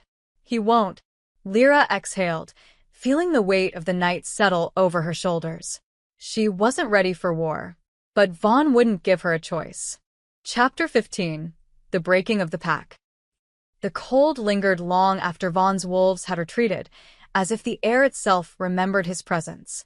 Lyra could feel it sinking into her bones as she walked the perimeter of the fortress, her hand brushing against the hilt of the sword at her side. Kalen's pack moved quietly along the walls, reinforcing weak points and watching the tree with the relentless focus of wolves expecting the storm to break at any moment. But the storm hadn't broken. Not yet. Darian approached from the far end of the wall, his footsteps soft despite the weight of his boots. "You're still awake," he said, stepping beside her. Lyra didn't look away from the forest. "So are you?" Darian smirked faintly, crossing his arms over his chest. "Kalen's got half the pack on edge after tonight," Darian replied. "Hard to sleep when you're waiting for someone to slip a knife through the gate." Lyra shifted her weight, brushing hair from her face as the wind tugged at her cloak. "Do you think Vaughn's already planning another attack?" she asked. Darian's smirk faded. "He's always planning," Darian said quietly. "But he won't strike again without a reason. Wolves don't waste energy unless there's blood to be gained." Lyra exhaled, gripping the cold stone of the fortress wall.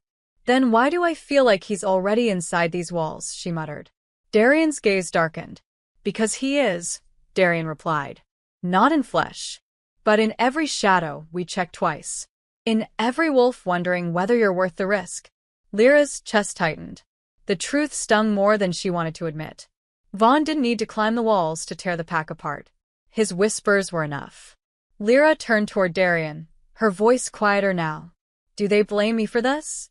Darian hesitated, running a hand through his hair as if choosing his words carefully. "They fear what you represent," Darian replied. "You remind them of the rebellion, of the wolves who died for a war that didn't belong to them." Lyra swallowed hard, her grip tightening on the stone. "They think I'm going to bring that war here," she whispered. Darian's gaze softened, though his tone remained firm. "No," he said. "They think Vaughn is going to bring it, and that you're the reason he'll come." Lyra closed her eyes, exhaling slowly to steady the churning in her chest. "I never asked to be part of this," she said softly. Darian chuckled, though there was little humor in it. "Neither did the rest of us," he replied. "But here we are." The wind howled faintly beyond the fortress walls, curling through the trees like a distant echo of the wolves that waited in the dark. Lyra opened her eyes, watching the shifting tree below. "I don't want to run," she said. Darian met her gaze, his expression softening. "No one's asking you to," he replied. But the weight in his voice said otherwise. Kalen stood near the outer gate when Lyra approached, his posture rigid as he watched the patrols returning from the far ridge. The firelight cast long shadows across his features, highlighting the sharpness of his expression. "Anything?" Lyra asked, stepping beside him. Kalen's gaze didn't shift from the approaching wolves. "Nothing yet," he replied. Lyra hesitated, searching his face for any trace of doubt. But Kalen was impossible to read, even now. "Vaughn's not gone," Lyra said quietly. Kalen nodded. "I know." They stood in silence for a long moment, the faint crackle of the torches filling the space between them. Finally, Lyra spoke again. "Do you ever wonder if it's worth it?" she asked, her voice barely audible. "Holding this place, defending it against wolves who won't stop until they tear it apart." Kalen's gaze shifted, his eyes locking onto hers with sharp intensity. "Every day," he admitted. "But if I don't stand here, no one else will." Lyra swallowed hard, feeling the weight of his words settle deep into her chest. She didn't have the heart to tell him that she wasn't sure if she could stand beside him forever. But tonight she would. For now, that was enough. The next morning came with blood. Lyra woke to the distant sound of shouting. She pulled herself from bed, the cold stone floor biting at her feet as she slipped into her boots and threw on her cloak. The shouts echoed louder as she reached the courtyard, where Kalen's wolves had gathered in a tight circle near the gate. Darian stood at the center of the group, his blade glinting beneath the early morning light. A wolf lay at his feet, blood pooling beneath the body and seeping into the cracks between the stones. Lyra's stomach twisted. "Who is it?" she asked quietly, stepping beside Darian. He didn't look away from the corpse. "Jorek," Darian replied grimly. "One of Vaughn's." Kalen emerged from the fortress steps, his eyes narrowing at the sight of the body. "Where did you find him?" Kalen asked. Darian glanced toward the outer wall. "He was inside the gate," Darian replied. "Scouting." Lyra's breath hitched. He got through the gate? Darian's expression darkened. Someone let him in, he said. A cold silence swept through the courtyard, every wolf exchanging wary glances. Lyra's blood ran cold. Vaughn hadn't just sent wolves to circle the fortress. He had already planted one inside. Kaelin's gaze swept over the gathered wolves, his voice cutting through the silence. Search the grounds, Kaelin ordered. Find anyone who doesn't belong. The wolves dispersed quickly, leaving only Lyra, Darian, and Kaelin standing near Jorek's body. Lyra knelt beside the corpse, her fingers brushing the faint crest etched into the hilt of Jorek's dagger. This was a warning, Lyra said quietly. Kaelin's gaze flicked toward her. I know, he replied. Darian's hand lingered on his bow, his eyes narrowing toward the forest beyond the wall. This won't stop, Darian muttered. Not until Vaughn's dead. Kaelin's jaw tightened. Then we kill him, Kaelin said coldly. Lyra looked up at him, her heart pounding. And for the first time, she wasn't sure if Kaelin meant it as a promise or a threat. The sun crept higher over the fortress, but the warmth it brought did little to ease the cold settling in Lyra's chest. Vaughn had been inside the walls, whether through Jorek or another unseen hand, and the knowledge coiled tightly around her like a second skin. Kaelin knelt beside Jorek's body, his eyes narrowing as he examined the wound. His blade had cut clean, but Lyra could see the tension in his shoulders, the weight of what this meant. He shouldn't have made it this far, Kaelin muttered, wiping the blood from his sword with slow precision. Lyra hovered nearby, watching as the pack scattered to begin their search. Darian lingered at the edge of the courtyard, his bow slung across his back, but his fingers restless at his side. You think he'd help? Lyra said quietly, crossing her arms to steady the faint tremble in her hands. Kaelin didn't look up. There's no other way he got through the gate, he replied. Lyra's stomach twisted. And if Vaughn has someone else inside the fortress? Kaelin rose, his eyes meeting hers with cold certainty. Then we find them, he said simply. And we deal with them. Lyra swallowed hard. By deal with, I'm assuming you mean? Yes, Kaelin cut in before she could finish. Lyra exhaled, pressing her back against the stone wall to ground herself. Not much room for mercy here, is there? She muttered. Kaelin stepped closer, his gaze sharp as it lingered on her face. There's no room for mercy when it gets people killed, he said softly. You know that. Lyra stiffened, but she didn't look away. I know, she admitted, but it doesn't make it easier. Kaelin's expression didn't change. It's not supposed to. By midday, the fortress was alive with movement. The tension from Jorek's death spread like wildfire, tightening the wolves' patrols and driving them to check every corner of the stronghold for signs of betrayal. Lyra spent most of the afternoon helping reinforce the southern gate, but her mind kept drifting back to the courtyard, the blood, the look on Kaelin's face. She wasn't naive. Vaughn wouldn't let this rest. Jorek's infiltration wasn't just a probe. It was a message. I can get inside. I already have. By evening, Lyra found herself back along the upper wall, staring out over the forest as the sun dipped behind the mountains. Darian joined her again, leaning casually against the ledge. You've been standing here for hours, he said, breaking the silence. I needed space, Lyra replied, brushing loose strands of hair from her face. Darian arched a brow. Space isn't exactly safe right now, he said. Lyra's lips twitched faintly, though the humor didn't reach her eyes. Not much is. Darian studied her quietly. You're thinking about leaving, he said after a pause. Lyra's grip tightened on the stone. I can't stay here forever, Darian, she admitted. If I'm the reason Vaughn keeps pushing, maybe I shouldn't be in the middle of this. Darian frowned, shaking his head. Running won't stop him, Darian replied. If you leave, Vaughn will just follow. And Kaelin won't let you walk into his hands alone. Lyra exhaled sharply. I know that, she said, lowering her gaze. But part of me feels like I'm making this worse. Darian's gaze softened slightly. You're not, he said. Vaughn's coming whether you're here or not. This was always going to happen. Lyra glanced at him, uncertainty flickering in her chest. How can you be so sure? She asked. Darian met her gaze, his expression grim. Because Vaughn doesn't know how to stop, he replied. Nightfall crept over the fortress, with a heavy stillness. The torches burned low along the walls, casting faint flickers of light over the stone. Lyra stood in the courtyard with Kaelin, watching as the last of the patrols filed in through the gate. They found nothing, Kaelin said, his tone clipped. Lyra crossed her arms.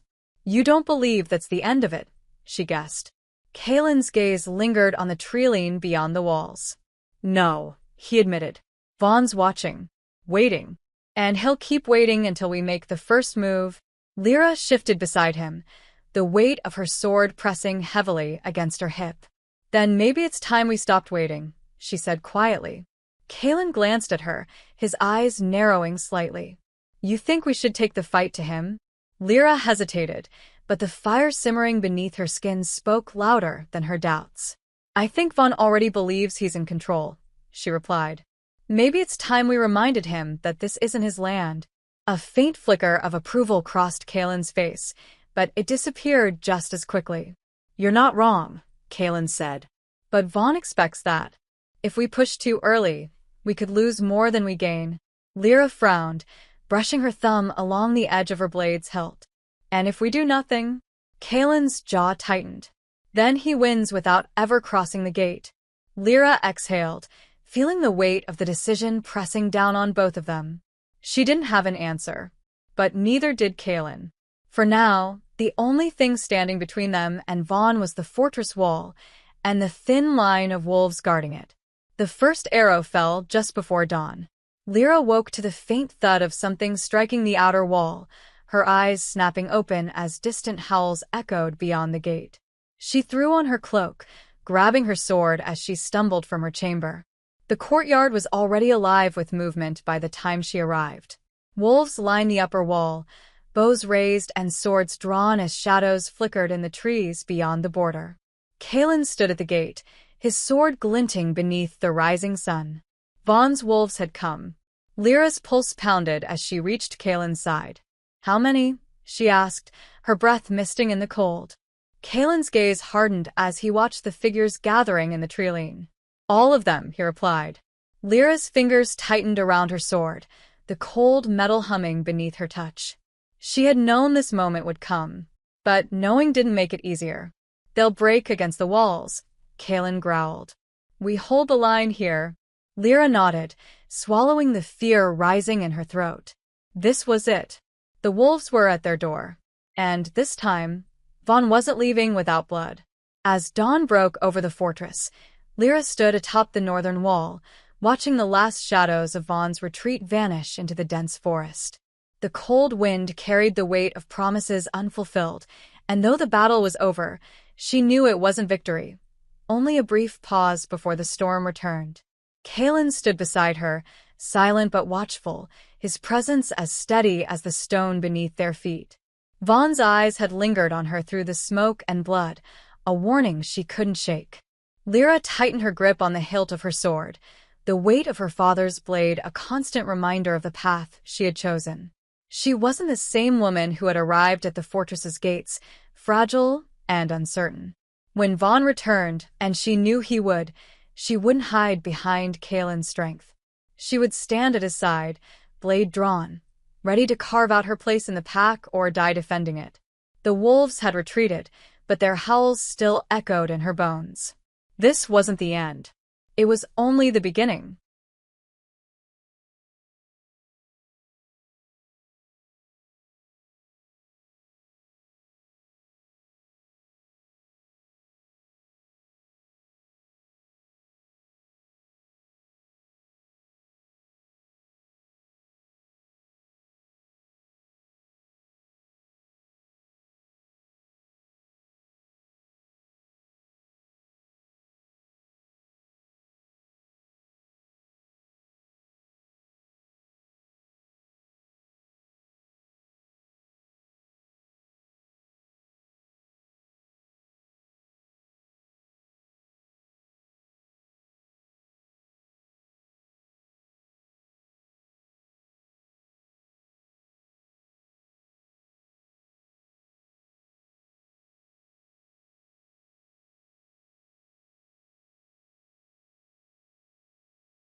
The end. Thank you so much for listening to our audiobook. The Alpha's captive heart lays the foundation for Lyra's transformation from an outsider to a force capable of defending the pack.